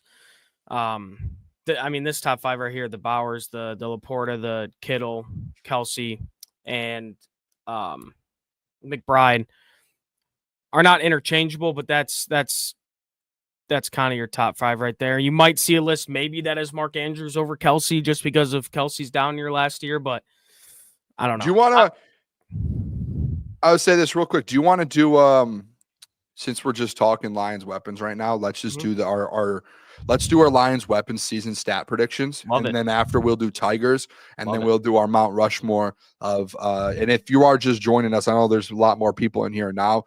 We are going to do right now, we're going to do our Detroit Lions weapons season stat predictions. So we took the top 5 weapons on the Lions. We have our predictions for that. We also on top of that, we're going to our Mount Rushmore, where it's a snake draft. So there's 3 teams. Me, my own team. Caleb has his own team. In the chat, you guys will have your own team. That's going to be at 9. We'll do that at 9:15, and we'll do Tigers at 9:30. So that'll be at 9:15. We'll do Mount Rushmore. And the chat, you will have your own team. It'll basically just be a snake draft of Detroit, all-time Detroit athletes. Let's do it. And everyone you get 4 picks, snake draft. I'm juiced up for that. I'm pumped up for it. I know. I'm excited to see what the chat has in store, because there are some names. There are some names, and I think there's a couple names that people might forget about a little bit, and I could slide in the later rounds. And then we definitely gotta make some sort of graphic for that. My team, or my Mount Rushmore, your Mount Rushmore, and the chat's Mount Rushmore. And I have an example graphic, and I sent it to some people to try and get one. I'm going to send it to you now so you can see while we do this, so you can kind of see the graphic that I'm going to put out, and then we'll do a poll underneath it, and then next week we'll have a winner for it. So I'm excited for it. All right, Caleb, let's start with you, or do you want me to go first? No, I'll go first. Do you want me to go first? I'll go first. It doesn't matter, Boone. All right, I'll pull yours up here. Sounds good. Share this tab. Are you ready? I'm ready to go. So, hold on. No, hold on. Lost it. Hold on. Lost it. Hold on. No, we're gonna get this now. Some adversity here. There we go. That's the way we like it, though. There we go. So yeah, this is scrimmage yards and the top 5 for the Lions. The five names that were given to me were Monty, Laporta, J-Mo, Amon-Ra St. Brown, and Gibbs. Those are probably going to be top 5. We'll start with number 5. I'm going David Montgomery with 750 yards. Look, I love David Montgomery, but the loss of Frank Ragnow and Jahmyr Gibbs emerging as a superstar in the NFL, I think it's going to hurt David Montgomery in the stat sheet a little bit. But don't get me wrong, a lot of Monty's carries are going to be very valuable. You're going to see a lot. You're still going to see those 3rd and 1s. You're still going to see those 4th and goals, and that touchdown number is not going to go down. But I could definitely see Monty, running for that 650 and catching for 100. And what running back 2s do you really see running for 650 yards still nowadays? So that's still a really good season from David Montgomery. And then at number 4, I have Sam Laporta. I know. Look, we saw on that list, he's one of the league's top tight ends. And I know a lot of people kind of think this is the year he's going to get back, maybe get to 1,000. But if you think that Jared Goff's not going to throw for 6,500 yards, guys. I mean, there's only one football to go around. This is kind of a case of there's a lot of mouths to feed in this offense. As you can see, the other guys on this list, Jameson Williams, Amon-Ra, and Jahmyr Gibbs. I mean, there's a lot of mouths to feed on this offense. But kind of like Monty, when Monty touches the ball, it's all going to be valuable. Laporta's catches are going to be on 3rd downs. They're going to be for, 2nd and 7. Laporta's going to get the first down catch. So I have 800 yards for Laporta. Still a really good season for him. J-Mo, I'm going to go 1,250. And again, I know a lot of people are kind of thinking this is the year he's going for like 1,400, but I mean, guys, Jared Goff's not throwing for, 7,000 yards this year. There's other guys outside of this list that are going to touch the football, the Tim Patricks, the Isaac Teslas, the Khalif Raymonds, guys like that. But J-Mo, 1,250 yards, it's still a really good season from him. I could see him catching for, 1,150, running for 100. I know Johnny Morton said he was in store for a really big season, and I'm excited. That is a big season. 1,250 as a wide receiver, too. That's huge. Amon-Ra St. Brown, I'm going with number 2. That's your guy. That's been Jared Goff's safety blanket for, since his tenure in Detroit started. Amon-Ra St. Brown is Mr. Consistent. He's going to get to that 1,300 yard mark. He's going to catch 100 balls. He's going to catch 110 balls. And, there's going to be people, and I can understand it's very fair that they're going to have J-Mo over Amon-Ra in yards. But I just think Amon-Ra is the number 1 target in that offense, as he should. And then number 1, I got Jahmyr Gibbs just south of 2,000 yards. I could see him running for 1,400. I could see him catching for, 500. I know there was a report that came out that Jahmyr Gibbs was taking more reps out as a wide receiver. Turns out, Boone, I don't know if you saw it. Turns out might not be true. When that report came out, Kirby Joseph quote tweeted it with a cap emoji. I will say the problem I had with that, and I love Kirby. The only issue I had with that was Detroit Times put it out. It was a direct quote, I believe, from Jahmyr Gibbs. I think so. It was Is Kirby confusing? But is then Kirby telling Jahmyr? out. But so are they just saying Jahmyr's capping? Because it wasn't. Detroit Times literally just took it from an article that was a legit. He literally did it. The quote wasn't the Detroit Times. The quote was Jahmyr Gibbs. Yeah, it was. I don't know if they realized that was Jahmyr that said that.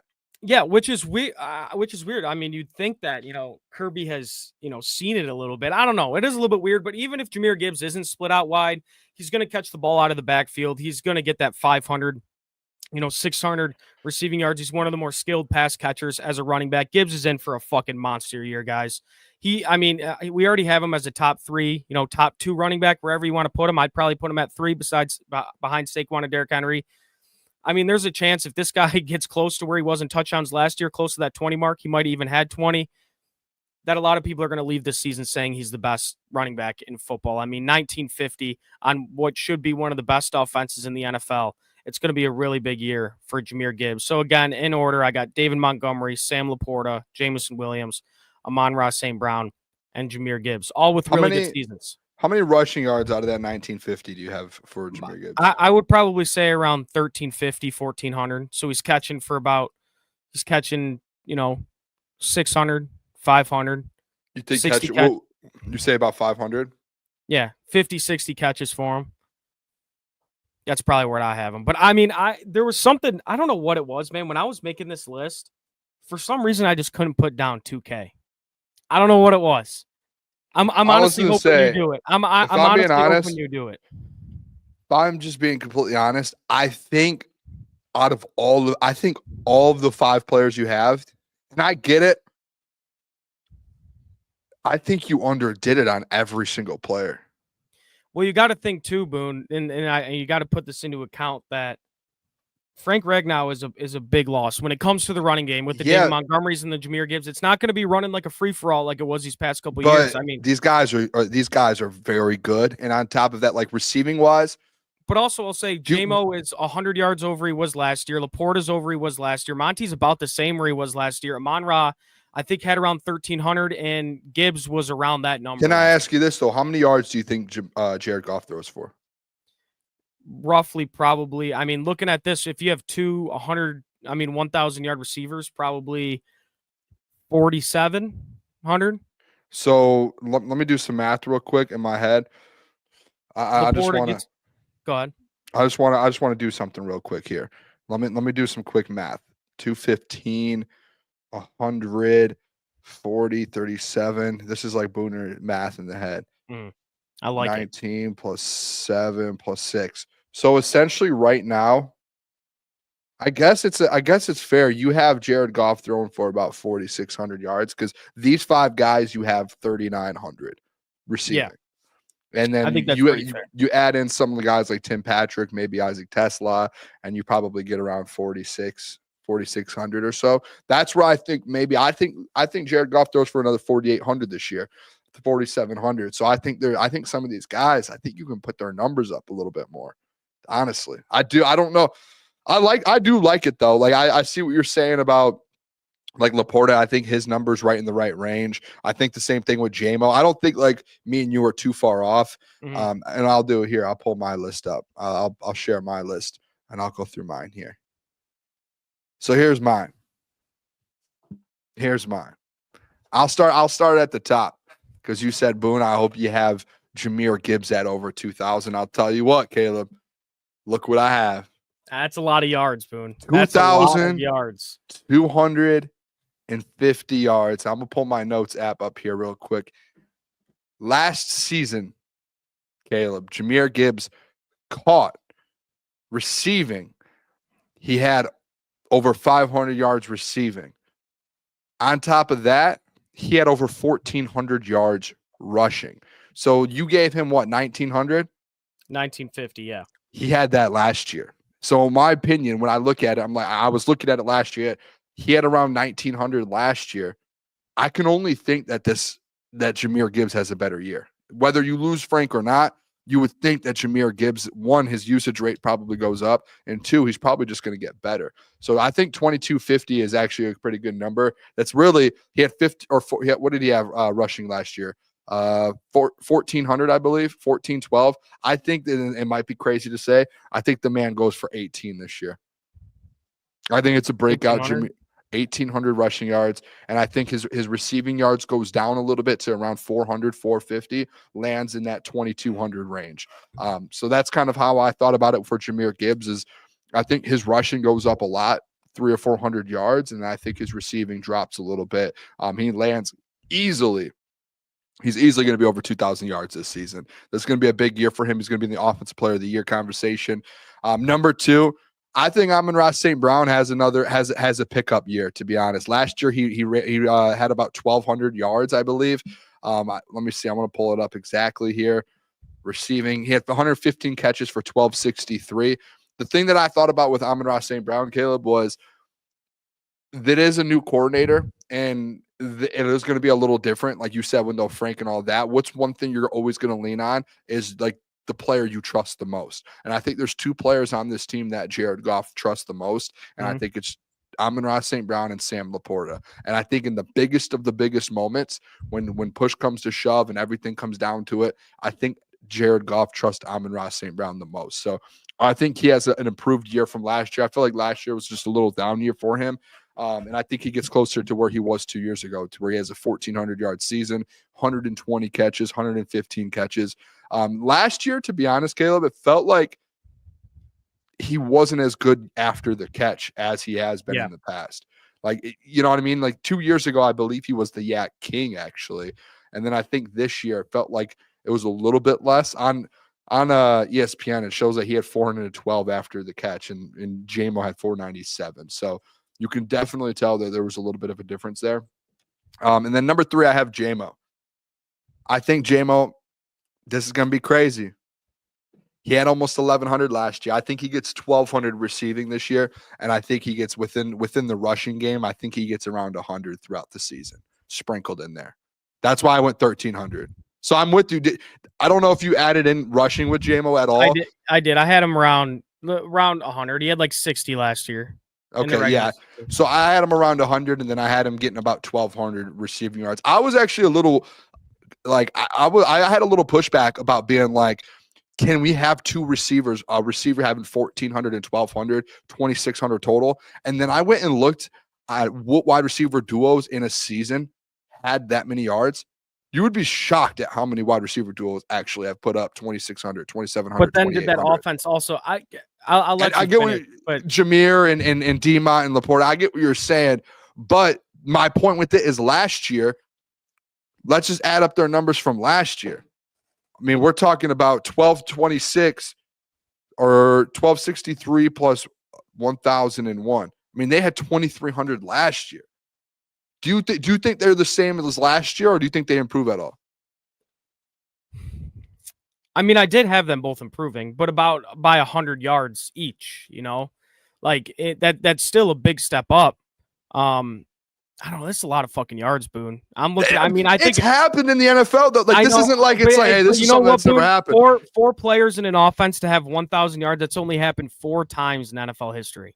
4. And I get it. This offense is going to be unbelievable. But I do want to play an account, and that it is a new OC, and you do lose Frank Ragnow. Do you really think that if you're talking about any offense over the last 5 years could have 4 players over 1,000 all-purpose yards?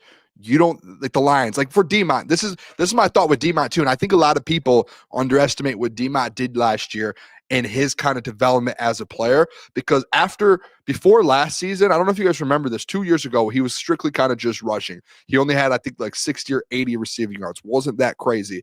He kind of went through a little, I would say, would you call it a body transformation, to where he came back training camp and said, I got slimmer, I slimmed down, I got quicker, I want to do different things and be able to be on the field more, and I want to be able to help Jameer stay healthy.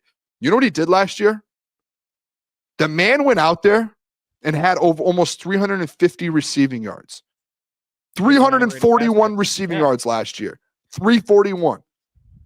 So for me, when I say 1,000, I think David Montgomery, I think he takes a little step back in the rushing game.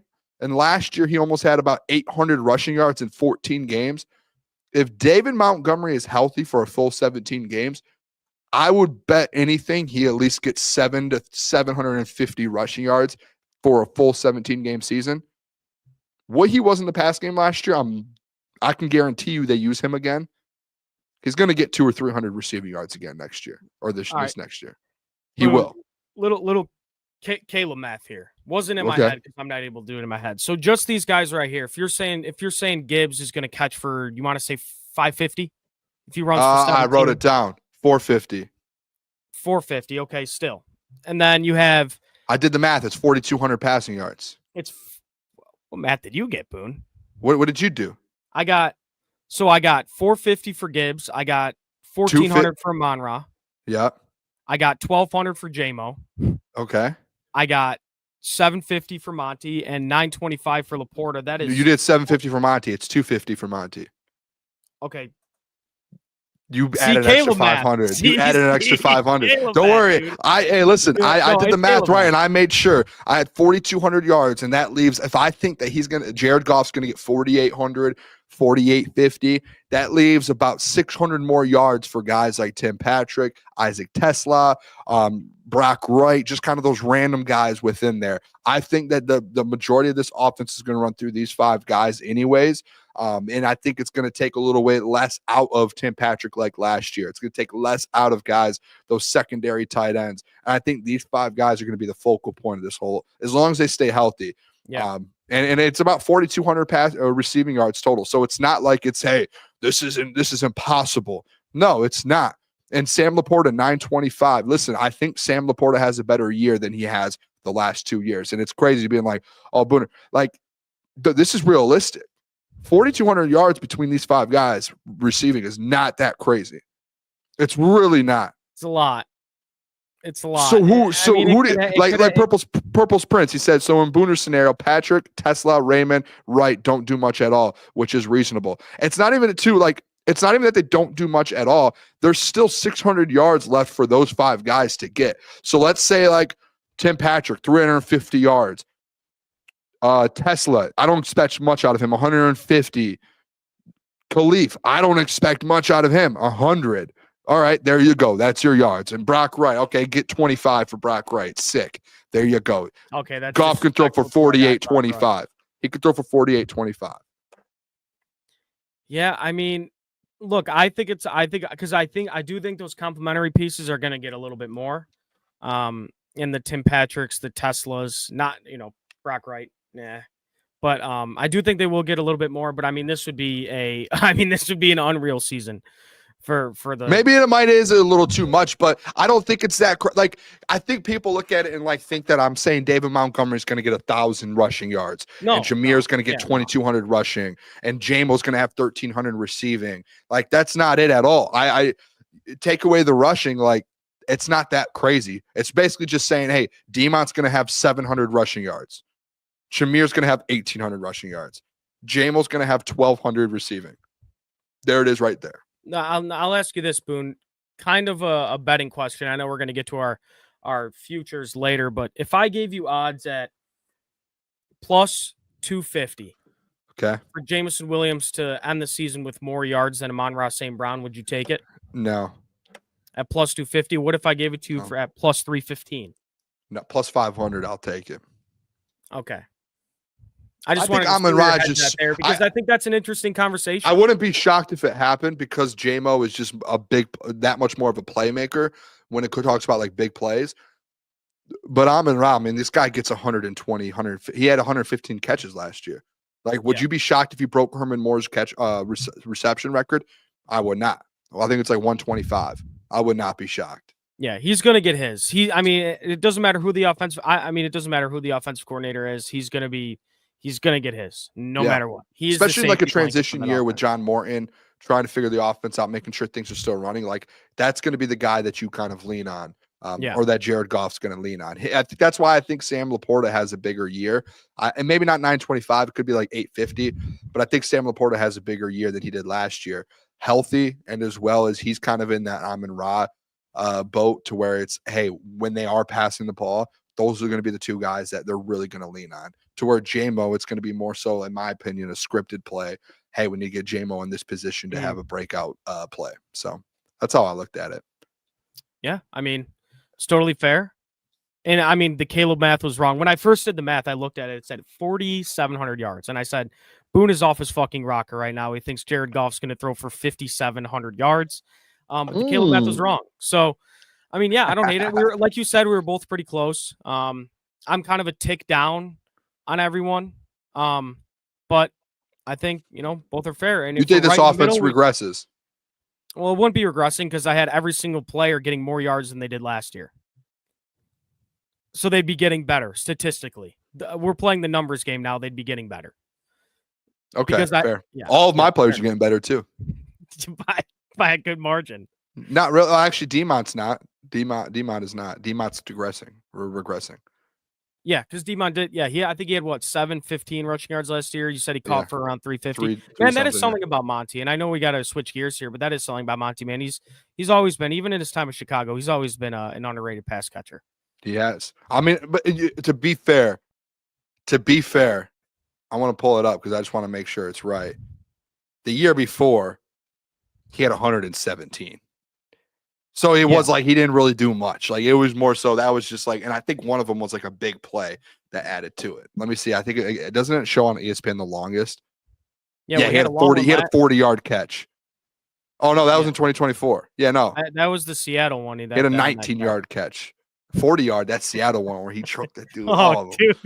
Oh man, I posted on our socials like once a month, dude. Dude, that's the best video. My buddy actually just tweeted. He said, look, I love the Tigers, but I just watched a video of David Montgomery running through the fucking Seattle's defense, and he's like, I can't wait to watch Lions football again, man. Do you know that play versus the Chargers that he had, that run?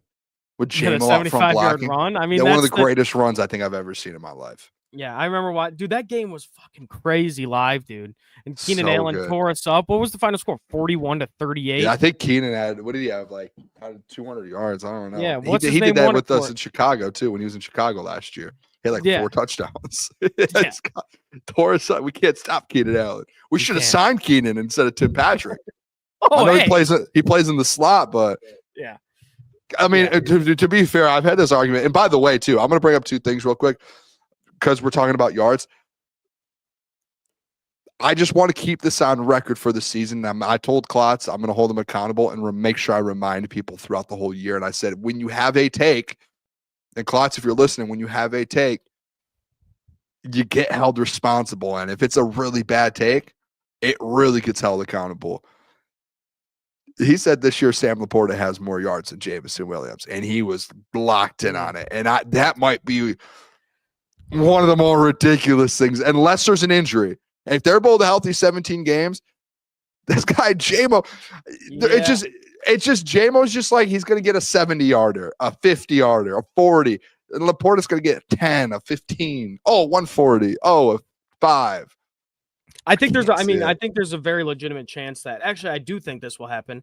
I think Laporta will probably have more catches and touchdowns than JMO, but yards, there's I can deal with the catches. Actually, catches probably, but yards, there's no way. I just don't think there's no way, dude. Way. I mean, JMO had 1,000 last year. Laporta had 700. Like, it's just such a big. It just one's a playmaker and the other one's just old reliable. Yeah. So. And what else was there? There was something else, too, that I was going to bring up. I can't remember. What were we talking about instead of Laporta? What was the other thing? Monty? Oh, Tim Patrick. Oh. He said, yeah, that was another thing. It reminded me. The boys just said that Tim Patrick. I actually switched Jeff because I broke it down. But the boys originally were like, Tim Patrick's is a great and elite wide receiver 3 in the NFL. So I listed every single wide receiver 3 in the NFL. They said top 5. There's 0 chance. When I broke it down, we ended up leaning, or me, at least Jeff, we came to the consensus he was probably around 14 or 15. Yeah, there are some very good wide receiver 3s. I definitely have to see a list, but I don't know. He's very good as a wide receiver 3. He really plays. That's what I said. I said he's good.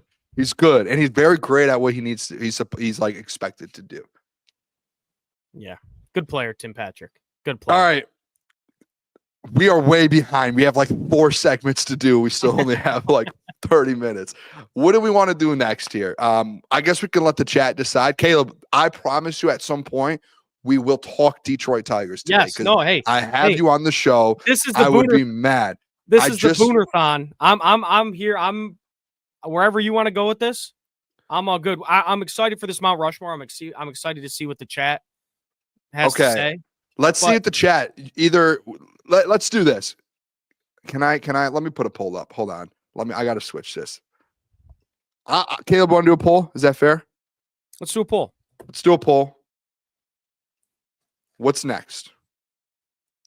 What topic next? Tigers, Mount Rushmore, all-time Detroit. I can't finish all time. Let's do Mount Rushmore. All right. We put it in there. Eric Allen said the Booner experience. I hosted a show for about a year.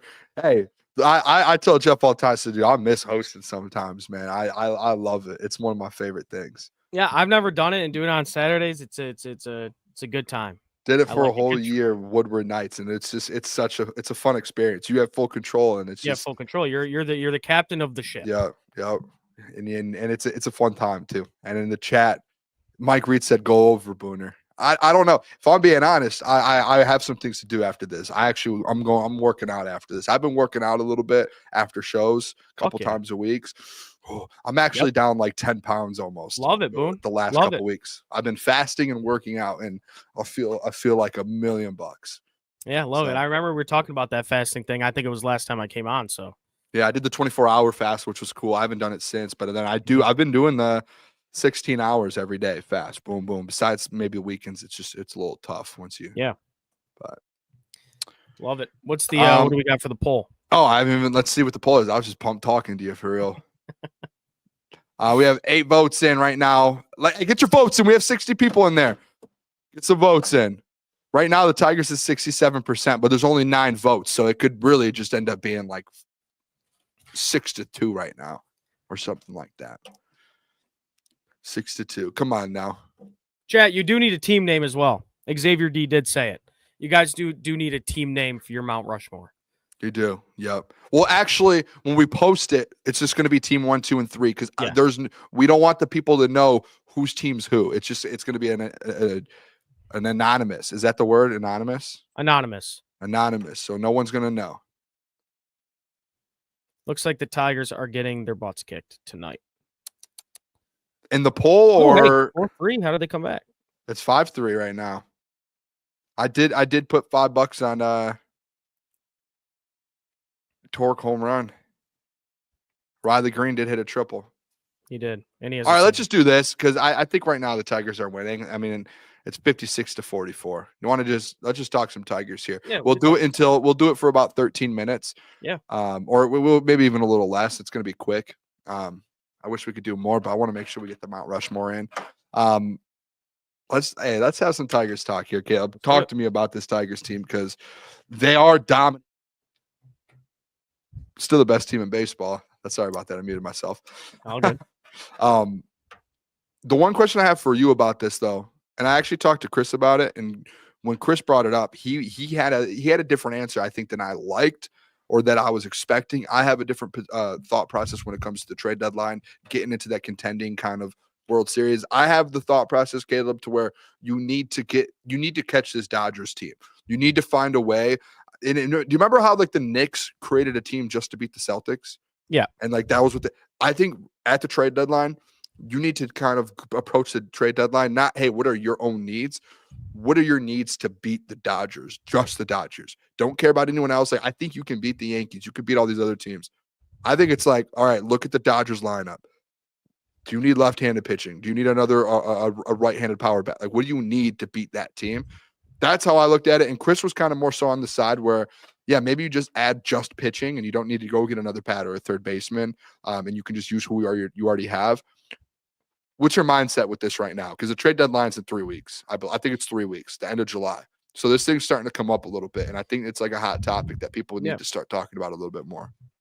Yeah, well, I think there are 3 needs for this team. I think it's a middle reliever. If I had to put them in order, for 1, 2, 3, because I think it's the 3 position groups people are talking about. If I had to put it in order, I'd say number 1, you need a middle reliever. I mean, you're looking at these games. Let's say Olsen gives you 5 innings, and then that stretch of innings, that 6th and 7th inning before you get to the Canley and Vest, you haven't had a guy be very, very consistent for you. I mean, Tyler Holton has been looking a lot better. Chase Lee has been looking a lot better, but another guy that can come in and give you some swing and miss in those, 6th and 7th inning, that'd be great. So you don't have to throw Holton and Chase Lee and, Herter every single day. Number 2, I would really like a right-handed power bat, and I'm not really sure what position. A lot of people are talking third base, but you have an all-star third baseman in Zach McKinstry. But that's where it gets a little bit weird because Zach McKinstry can play all over the field. But a right-handed power bat, you can never have you can never have too much power when it comes to the postseason. Just guys that could hit the ball over the fence and drive you in runs. So a right-handed power bat, and then I would just like a number 5 starter.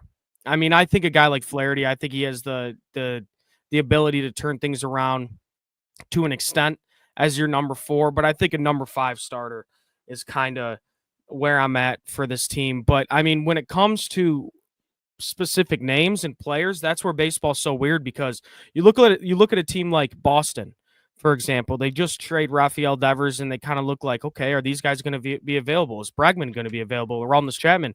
They're 9-1 in their last 10.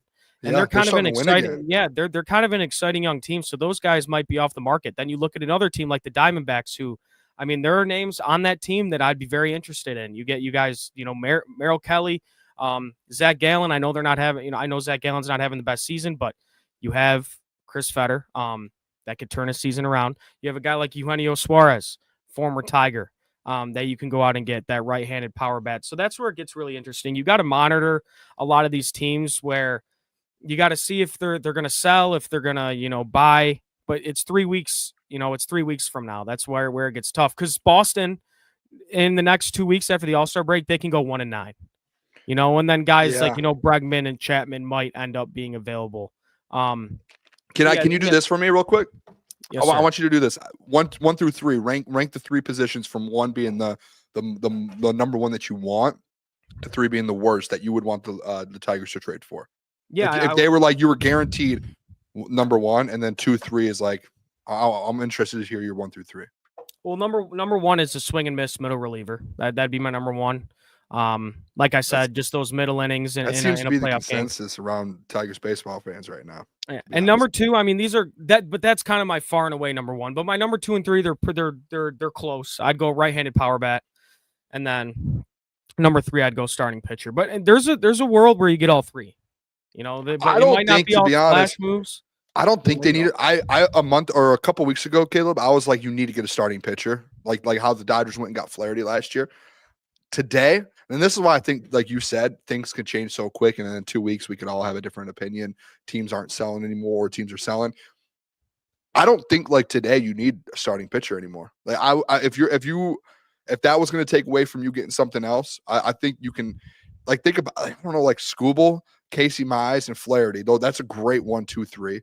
Reese Olson as your kind of 4th, and when you're in the playoffs, it's really all you need.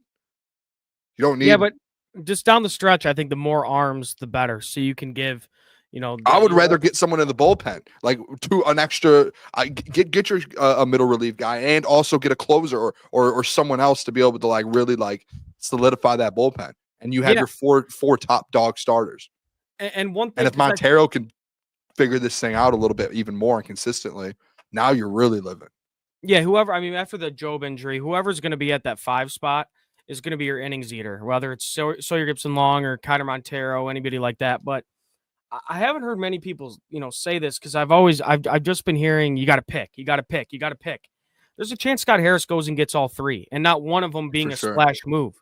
They just might be, these little pieces that are going to help, win. It might not be a guy like Eugenio Suarez, but it might be another guy that's been, maybe struggling somewhere else, that could hit right. That's a right-handed hitter that could play a little bit of third base or, a position of need, whatever you want to say that is for the Tigers offense. But it might just be these small pieces, and he gets at, the middle reliever spot and the right-handed bat and the starting pitcher. It might not be a guy like Bregman. It might not be a guy like Suarez. It might not be a guy like Chapman. It might not be a guy like Bednar, So I would like for them to get all 3. I did say this. I do think no matter what, that you have to, no matter what, you have to get 2. You have to make 2 trades. And I think they will. I think it has to be a right-handed bat, and you have to get someone in that bullpen to, like you said, a middle reliever. I think those are the 2. Like, no matter what, if you want to win, like you're at a point where you're all in on the World Series. There's no question. There is zero question now. It's not like hey, we'll wait for next year. I don't want to hear like with Brad Holmes 2 years ago. Hey, they got the trade deadline. Hey, if something's there, we'll take it. But if not, like we didn't think we were all in this year. Like in my opinion, and I said at the beginning of the year, I know a lot of people were a little hesitant. I thought this was going to be a solidified no matter what playoff team. Did I think they were a World Series contender? No, I don't think anyone did. But now I think you knew you were going to be contending and competing in the playoffs. Now you know you are a World Series contender. You are the second favorite to win the World Series behind the Dodgers. There is no excuse to get to go past the trade deadline and you only make one minor move. Like you have to at least make 2, and you have to go out there and make some sort of splash to 1, show the fan base, and to 2, make sure you are over prepared for a World Series run. Like I don't think you don't want to get into the World Series and be like, we fell short because we just didn't get it done at the trade deadline. We didn't have enough. Someone got hurt. So you need to have depth. You need to have, you need to be the best that you can be off this trade deadline, in my opinion. Yes. When you say, look, we're going to leave this trade. If we don't leave this trade deadline a better team, that'd be fucking ridiculous because you're the best team in baseball. You can go win the World Series right now. You have the best pitcher on the planet. You have some of the best young hitters in baseball. But I don't necessarily know if like going all in is maybe the right word because because Max Clark going all in would be trading Max Clark, McGonigal. Well, no, I think you can go all in. I think you can go all in and keep Max Clark and Kevin McGonigal, but you can get rid of some of those other guys. there's all in. There's different types of all in. You can go all in and go get big time players and get what you need to win a World Series and not give those top two guys up. Mm-hmm. Yeah, and I think a guy like, I mean, kind of to that point, you see, those guys just got brought up, Briseño, Clark, and McGonigal. Their success, like McGonigal's success, Briseño's success, gives you the opportunity to move on from a Jace Young. Gives you the opportunity to maybe move on from a Thayron Lorenzo, who we got in the Flaherty trade last year. So there are pieces we have in that farm system that have a lot of value that other teams are going to look at and say, yes, I would love that player for a starting MLB caliber player, even a above average starting caliber player. So it's going to be a very interesting trade deadline for the Tigers. I'm very excited. Obviously, better vibes than it was last year because it was like we were kind of starting to heat up, before the All-Star break. And then we went to the trade deadline, and basically all the indications pointed to we're playing for next year after trading for Jack Flaherty. So, this year you have a real opportunity to get a lot better as a ball club. But yeah, like I said, it's middle reliever, it's right-handed power bat, and it's a starting pitcher in that order. That's what you got to go out and get. Do you think? Last question though, do you think that this team can legit win the World Series as of right now, July 11th? And I'll check in on you we'll do a check-in every month. Obviously, I think it depends on what happens at the trade deadline. But in baseball, it's a funny game. That's why baseball is my favorite sport. It's just so fascinating where it's not always who's the best team on paper. It's who's hot at the right time, who gets hot in October, and who stays hot in October. So the Tigers, if they just play their game, they're going to beat teams like the Dodgers. They're going to beat teams like the Astros. They're going to beat, the Yankees. If they just play their game, I think they could. And that's kind of counting on them adding these pieces we need as well. But, I mean, you got to stay consistent. Riley Green has to stay consistent. Torque has to stay consistent. Glaber's got to stay consistent. That's a big part of being a good ball club. I'll say this, too. The one thing that I love about this team, Tigers have the best manager in baseball. AJ Hinch, he's the best manager in baseball. It's one of the greatest things, I think, if you are a sports fan, to just be able to say, and I don't think, when was the last time in Detroit consensus, any sports team in Detroit ever had the unanimous best coach or manager in their sport? I know Larry Brown, there were some good coaches that we've had, but even throughout the NBA, there was always a Phil Jackson, and we just never, or Greg Popovich, we just never had him.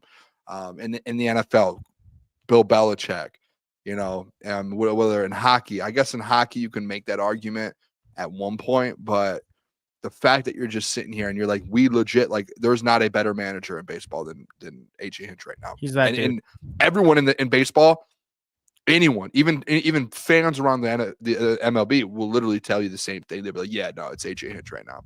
Yeah, whether they bring up the cheating stuff in the past or not, he's not cheating now. And you obviously see, no, this guy is very good. All time. This guy is just all time. He's great. In Houston, he was fantastic and then got caught up in that scandal. His involvement in it is whatever. Who knows? But, he's what a blessing to have a guy like AJ Hinch as your skipper, especially with a young team like this, because him and a guy in Scott Harris, who I've given a lot of slack to in the past, who it's turned out I've been wrong about a majority of those things. I think all of Detroit has been wrong about Scott Harris. People put a lot of pressure and said a lot of bad things. These guys have taken this young team and built a foundation, and they're a really good ball club. Exciting, man. I feel like I say this every single time I talk about the Tigers, and it's almost embarrassing, but I don't really care. I was at one of those Tigers playoff games last year, and it's fucking insane. It's bananas. October, Detroit baseball, it's insane. And this year, you're probably going to go in there as the best team in baseball and one of the favorites to win the World Series. I didn't even go to a playoff game last year, and obviously we did some streams during it, and it was you could feel the energy. But I've been to a lot of different sporting events in Detroit, and I went to Miggy's 3,000th hit. I went to Miggy's last game. I think Miggy's last game, that's something I forget I've gone to. That Detroit Tigers fans, dude, die hard. Yeah. if you're talking about putting up, and maybe this is a bold statement, but World Series, Dodgers versus Tigers, Dodgers are going to have trouble playing in Detroit. They will. Yeah, it's loud They there, really man. will. It's loud. The atmosphere is going to be insane. All right, let's do this. Mount Rushmore. Oh, yeah. Come on, Chad. Detroit, all-time Detroit athletes. So this is going to be a little different one because we do have the chat, Caleb. So typically I would say let's not say other names. And if you don't want to, if you have a name in your head and you don't want to give it away, because typically it's like, hey, don't cheat and say other names out loud. But the problem is the chat's going to be talking about a million names. So we're going to see them and we might use them and you might use if you see one. So if the chat, be careful, but I think you guys have to communicate with each other. So this week, because we only have 2 of us and the chat's the 3rd team, that's just the way it's going to have to be. We're all going to know each other's kind of list here, unless you, like Caleb, don't say if you have some that you don't want. Yeah, I have my big board and I'm going to play off my big board. I only have literally, and this is just on me, I have 9 people. And listen, some of them might not be all-time greats, but I love some of them. Okay, that's fair. So let me do this. I'm going to spin the wheel. And what we'll do for this wheel is when I spin it, whoever it lands on gets to pick where they get to pick their draft order. And then we'll spin it for the next one. And then the last person will be. So also, chat, and we haven't talked about this, but I'm assuming this is the way it's going to go. If you pick, let's say the wheel lands on you right now and you want to pick 3rd, you also get the 4th pick as well. I just spun it without people seeing, so I'm just going to act like this just did not happen. That's on me. I did not mean to do that. Right, Boone? What? Sorry. It's a snake draft, so if you get the 3rd pick, you're drafting 4th as well. Yep. So if you have, yep, exactly.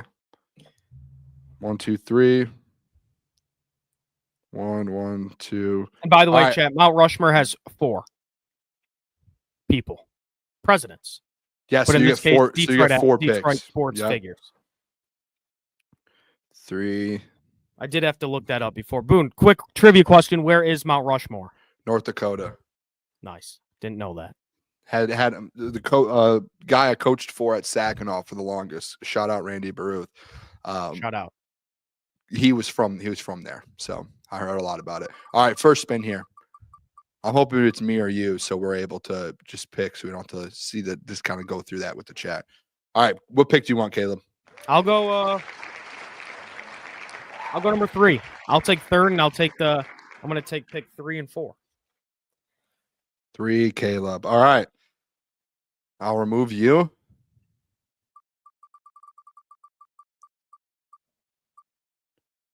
I'll take 2. All right, and the chat will have number 1. The chat, you officially. Hold on. Can we do the sound effect? Chat. Find it here. You're on the clock with your first overall pick, the Detroit sports all-time athlete, Mount Rushmore. Start dropping them in there. Whatever one I see the most, me and Caleb will come to a conclusion and we'll come up with it if we see a. Yeah. Oh, wow. I think we got a consensus already. I think instantly that was going to be my number 1. No. Oh, wow. Barry. Unanimous. All right. We'll hit it again. With the first overall pick in the Mount Rushmore draft, all-time Detroit sports athletes, the chat has picked Barry Sanders. But what a good pick. I think that's a great first pick. That's a great first pick. Now I'm on the clock. I don't like this. I do want to look up a stat real quick if that's okay. Oh, come on. It's the 2nd pick. I know, but I want to be able to give the guy credit for what he's done in this city. I think, yeah. All right. That's all. Come on now.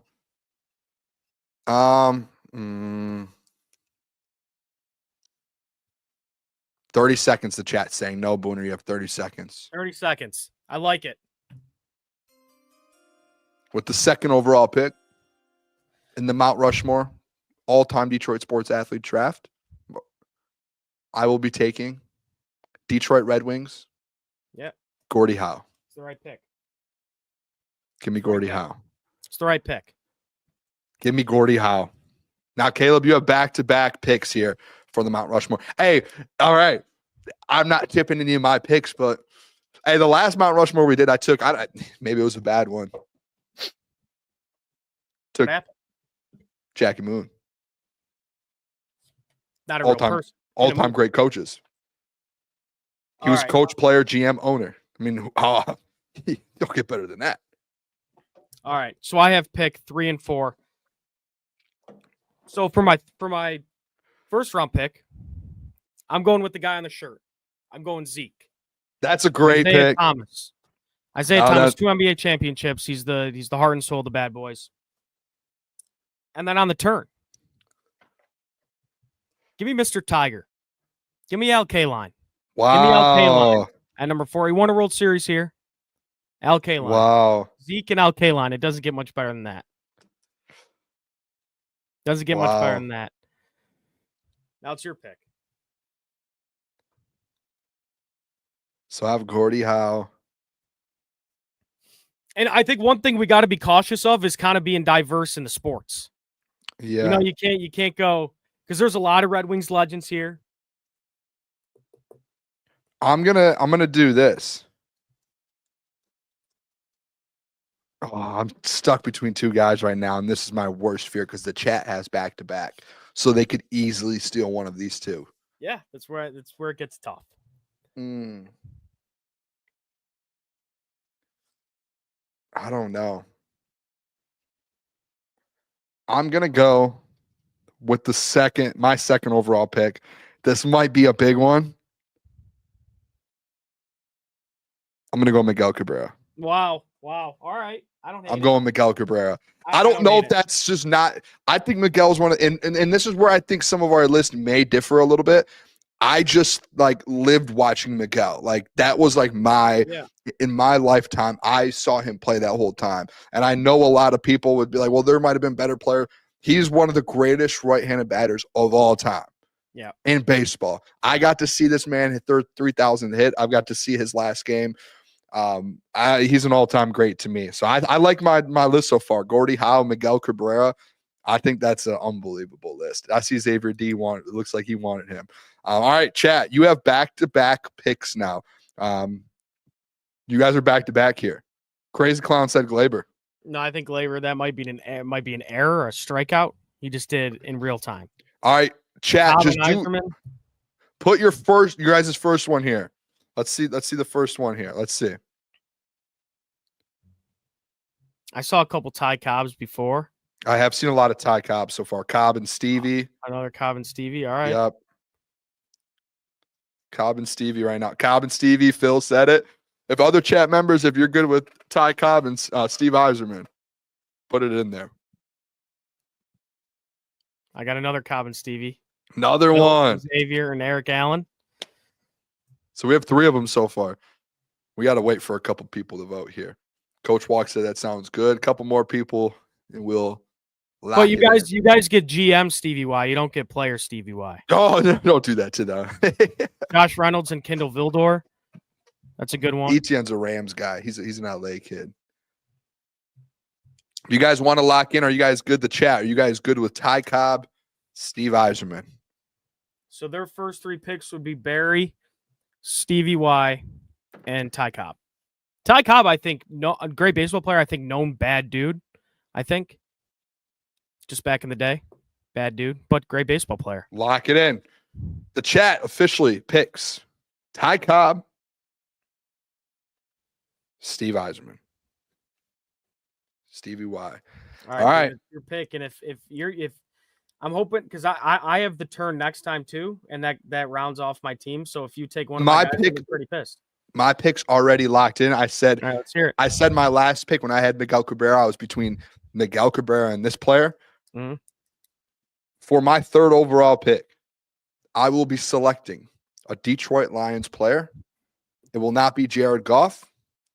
Give me Kelvin Johnson, Megatron. Yeah. That's fair. I feel like I have to take some sort of lion here now. I'm happy I picked Miggy because I think the chat was going to pick Miggy, and they went Stevie Y and Ty Cobb. I ended up getting the 2 that I wanted. And I have one more player in my mind right now that I want to pick. I hope he falls to me. I hope he falls to me. No pressure. You have back-to-back picks here. You know, Boone, I like championships. And as much as I love the Lions right now, and the Lions of old, they didn't bring championships. I'm going to give you two guys that did. Zeke did. Al Kaline did. So did Alan Trammell. That's who I'm going, Alan Trammell. Wow. Hall of Famer.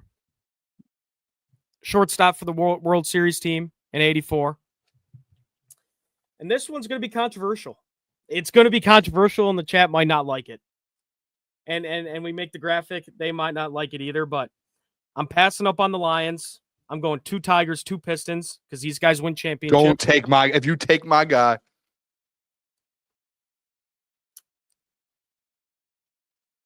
Give me Big Ben Wallace. No! Give me Big Ben Wallace. No, I mean, that was my last pick. I was going to have a perfect draft. You know what? Oh, Eric Allen. I should have looked at the chat, man. I should have went Datsuk, man. Or Lindstrom. God dang it. I should have got a little diverse with my sports. I need to watch more hockey, man. Damn it. Hey, Nicholas Lindstrom. I like it. Al all Kaline, time, dude. Al Kaline, Isaiah Thomas, Alan Trammell, and Ben Wallace. I'll take it. That's what? 6 championships there, I think. I believe. Yeah. Yes. Or maybe 4, 5. Oh, this is tough for me because I don't think I have a Pistons player yet. There's there's 2 that I really think you could go with here. Could go Joe Dumars. There's a Tiger I'm looking at. You know what? I'm doing this out of respect. I'm doing this out of respect, Caleb. You want to know why? I love my people. People around me, when people show me love, I love it. Give me. We talk about bad boys in Detroit, right? Who's the greatest bad boy in Detroit? Do you want me to answer that? Give me the greatest enforcer that the Detroit city has ever seen. Oh, Give me my good friend, I love it. Darren effing McCarty. Give me D-Mac, man. I want D-Mac on my squad. I know I got 2 Red Wings. Give me D-Mac on the squad, man. I'll take D-Mac. If no one else was going to, it was either I was taking Ben Wallace, I'll take D-Mac. Put D-Mac on my graphic. I love it. Looks like the chat, there might be some arguing here in the chat. I see a Chauncey Billups. I've seen a couple Datsuks. Lambeer, I think maybe some people are saying. Lindstrom, chat. I feel like if you leave Lindstrom off this. Lindstrom has to be on this list. Lindstrom has to be on this list. To be For fair, our sake, chat. I took D-Mac. I could have taken Nicholas Lindstrom. Lindstrom is arguably the best defenseman. Chat, for our sake. But hey, it's not our team. Can I switch my pick? No. No? Okay. I mean, what a stupid question. Oh, I haven't locked it in yet. You locked it in. I think out of your mouth you said lock it in. All right, I think the chat's going Lindstrom. Lindstrom? That's good. All right. Do you want to read these off? Because I think they're pretty even. Yeah. Let me do this. I want to write down team 1, T2. So team 1, the chat, Barry Sanders. I like that. Mm-hmm. Ty Cobb, Steve Yzerman, and Nicholas Lidstrom. Love that squad. Yep.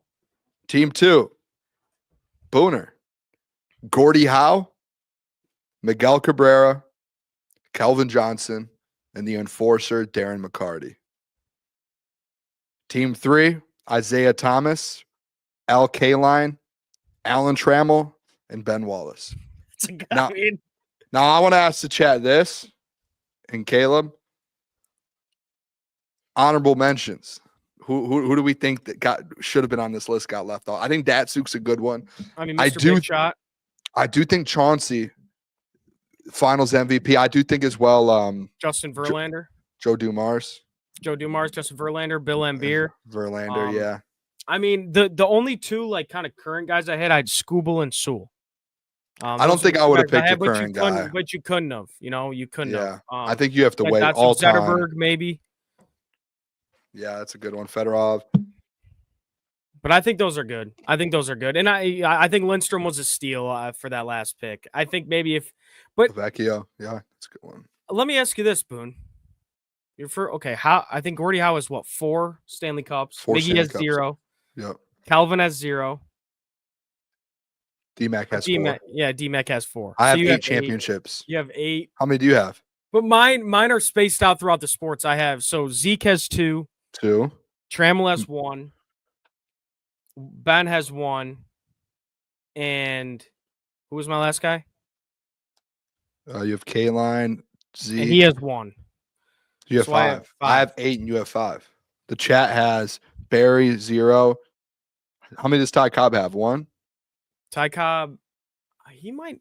Chat, I don't think Ty Cobb has 1. How many does Stevie Y have? 3? Stevie wasn't on all 4, was he, at the end? I know Ty Cobb has 4 batting titles. That's what makes him, or he might have 4 batting titles. Does Ty Cobb have a World Series? I don't believe he does.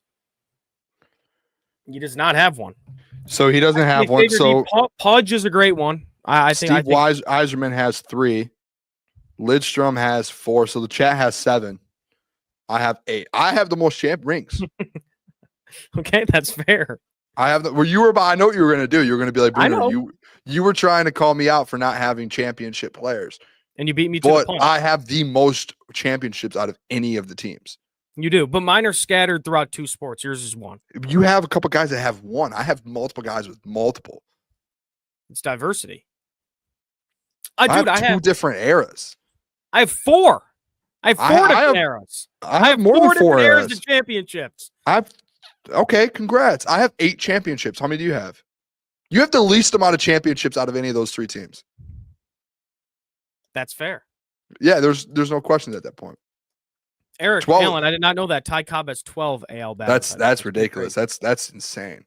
I think the Chats team's really good, actually. Ty Cobb, Barry, Stevie Y, and Lindstrom. That's a great. I'm really mad that you took Ben Wallace. Were you between anyone else besides Ben? Like, did I have a chance at Ben? I was going to take Cal. My 2 picks was going to be Alan Trammell and Calvin Johnson.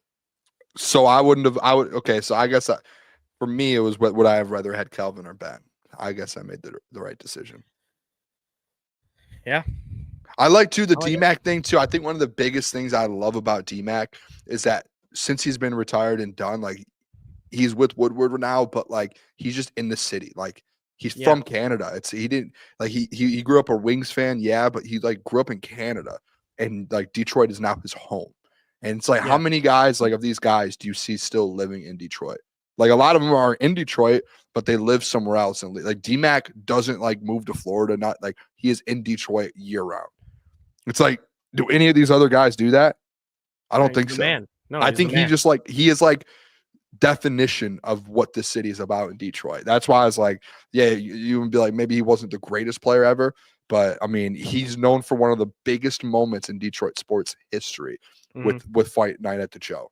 Like one of the biggest moments around the world people know the city of Detroit sports about is that. So yeah, he's the man. He's the man. Great pick by you. Thank you. The Tigers losing 12-3, by the way. Yeah. Yep. I don't even want to look at Twitter right now. Cal Riley has a home run tonight. I think he has 2. He has 2 tonight? I should have bet on him. I looked at it when you texted me and said Riley tonight, potentially. Riley and who else did you say? Wenzel. Yeah, you said him, and then I looked at it and I saw Cal Riley, and I went, "Yeah, that could be a good one," and I just didn't do it. Yeah, it's a tough one. D-Mac was forced to live in Calgary. That poor soul. I've never been to Calgary, so I don't know. Could be a nice place. We don't know. Yeah, I don't know. The Gambler is pitching. Who is that? Malik Beasley. He's pitching. Speaking of Malik Beasley, what's that tomorrow? Mean? I don't know. The Gambler. I don't know. But tomorrow morning, Saturday mornings with Crunch Time. Are you going? Was it going? Yeah, me and Gentry were going. We're going to talk a little bit of Pistons too. Pistons Summer League tonight. Did you see? Guys are good. Did you see the Ron Holland? I did see Ron Holland. Ron Holland looked good. Bobby Klintman looked good. So we're going to go over that tomorrow. We're going to go over our kind of Tigers awards for halfway through the year. We got a nice top 5 for you guys. I got some Tigers trade proposals for you guys. So if you're not doing anything tomorrow morning, or if you're driving somewhere or something, come hang out with me and Gentry tomorrow morning. Can I ask you to do a favor? You sure can. I don't know if Mike watched the show tonight. I hope he didn't. I want you to give him these 3 teams without telling him who's who. Okay. Just anonymous. Just give him the 3 teams and see what team he's picking. I'm interested. Tigers, Coach Walk, Tigers on Apple TV tonight, which I do not have, so I have not been able to watch them. Brutal. Pistons had a big night. Ron Holland, I think he had 26 points. It was like 4 for 5 from 3. Yeah, he was shooting well from 3. He had a nice putback dunk. That's I think what you wanted to see is that man shoot well this summer league. And then let's see what else was there. Bobby Klintman 10 and 8. Who's T. Smith? Toru Smith, I believe. He had a nice 16 behind and 11. the hack pass. Yeah. Jazz Lanier, 10 points, 4 assists, 2 rebounds, 2 for 7 from 3. Would like that to be a little bit. Yeah, but better. his shot looks fantastic, man. It looks good. Looks he just struggles to handle the ball a little bit. But I mean the shot looks really, really good. I actually but Ron Holland that switched to number 5 could be the difference. Could be the difference for Ron. And I want to say this about Ron. He's awesome. The 0-0 is not a good look. The 0-0 was not a good look for Ron last year. So sucks that I'm glad it's not. Can you agree with this? I think the fact that he picked 5, I was actually thinking about this today. I think the fact that he switched to 5 shows that the Pistons are out on Malik Beasley. Yeah, I mean that's 100% what that means. I mean Malik Beasley. I mean, don't quote me on this because I have no fucking clue, like the inside and whatever. Like I don't know how the severity of the situation. Malik Beasley might not play in the NBA again. No, if all this is true, what's coming out, he will not. All allegedly, but yeah, that's a life sentence, man, in the NBA. That's not good. And I saw, dude, I was telling Jeff the other day, I saw on TikTok, I know it's TikTok, but I saw something with Kendrick Perkins and him saying to like the Richard Jefferson and them that he heard it's worse than the Porter thing. I don't know how true. The Porter true. one was bad. Yeah, so I don't know how true that is. Now, correct me if I'm wrong, Boone. Porter bet against himself and with like fake injuries and stuff. Yes, he went in. He would go in, play, then come out and say he's like sick, not feeling well. That is disgusting, man. That is disgusting. Which that's a tough look. It's disgusting. That really is. All right, I'm gonna get out of here. We're gonna get out of here. I actually want to.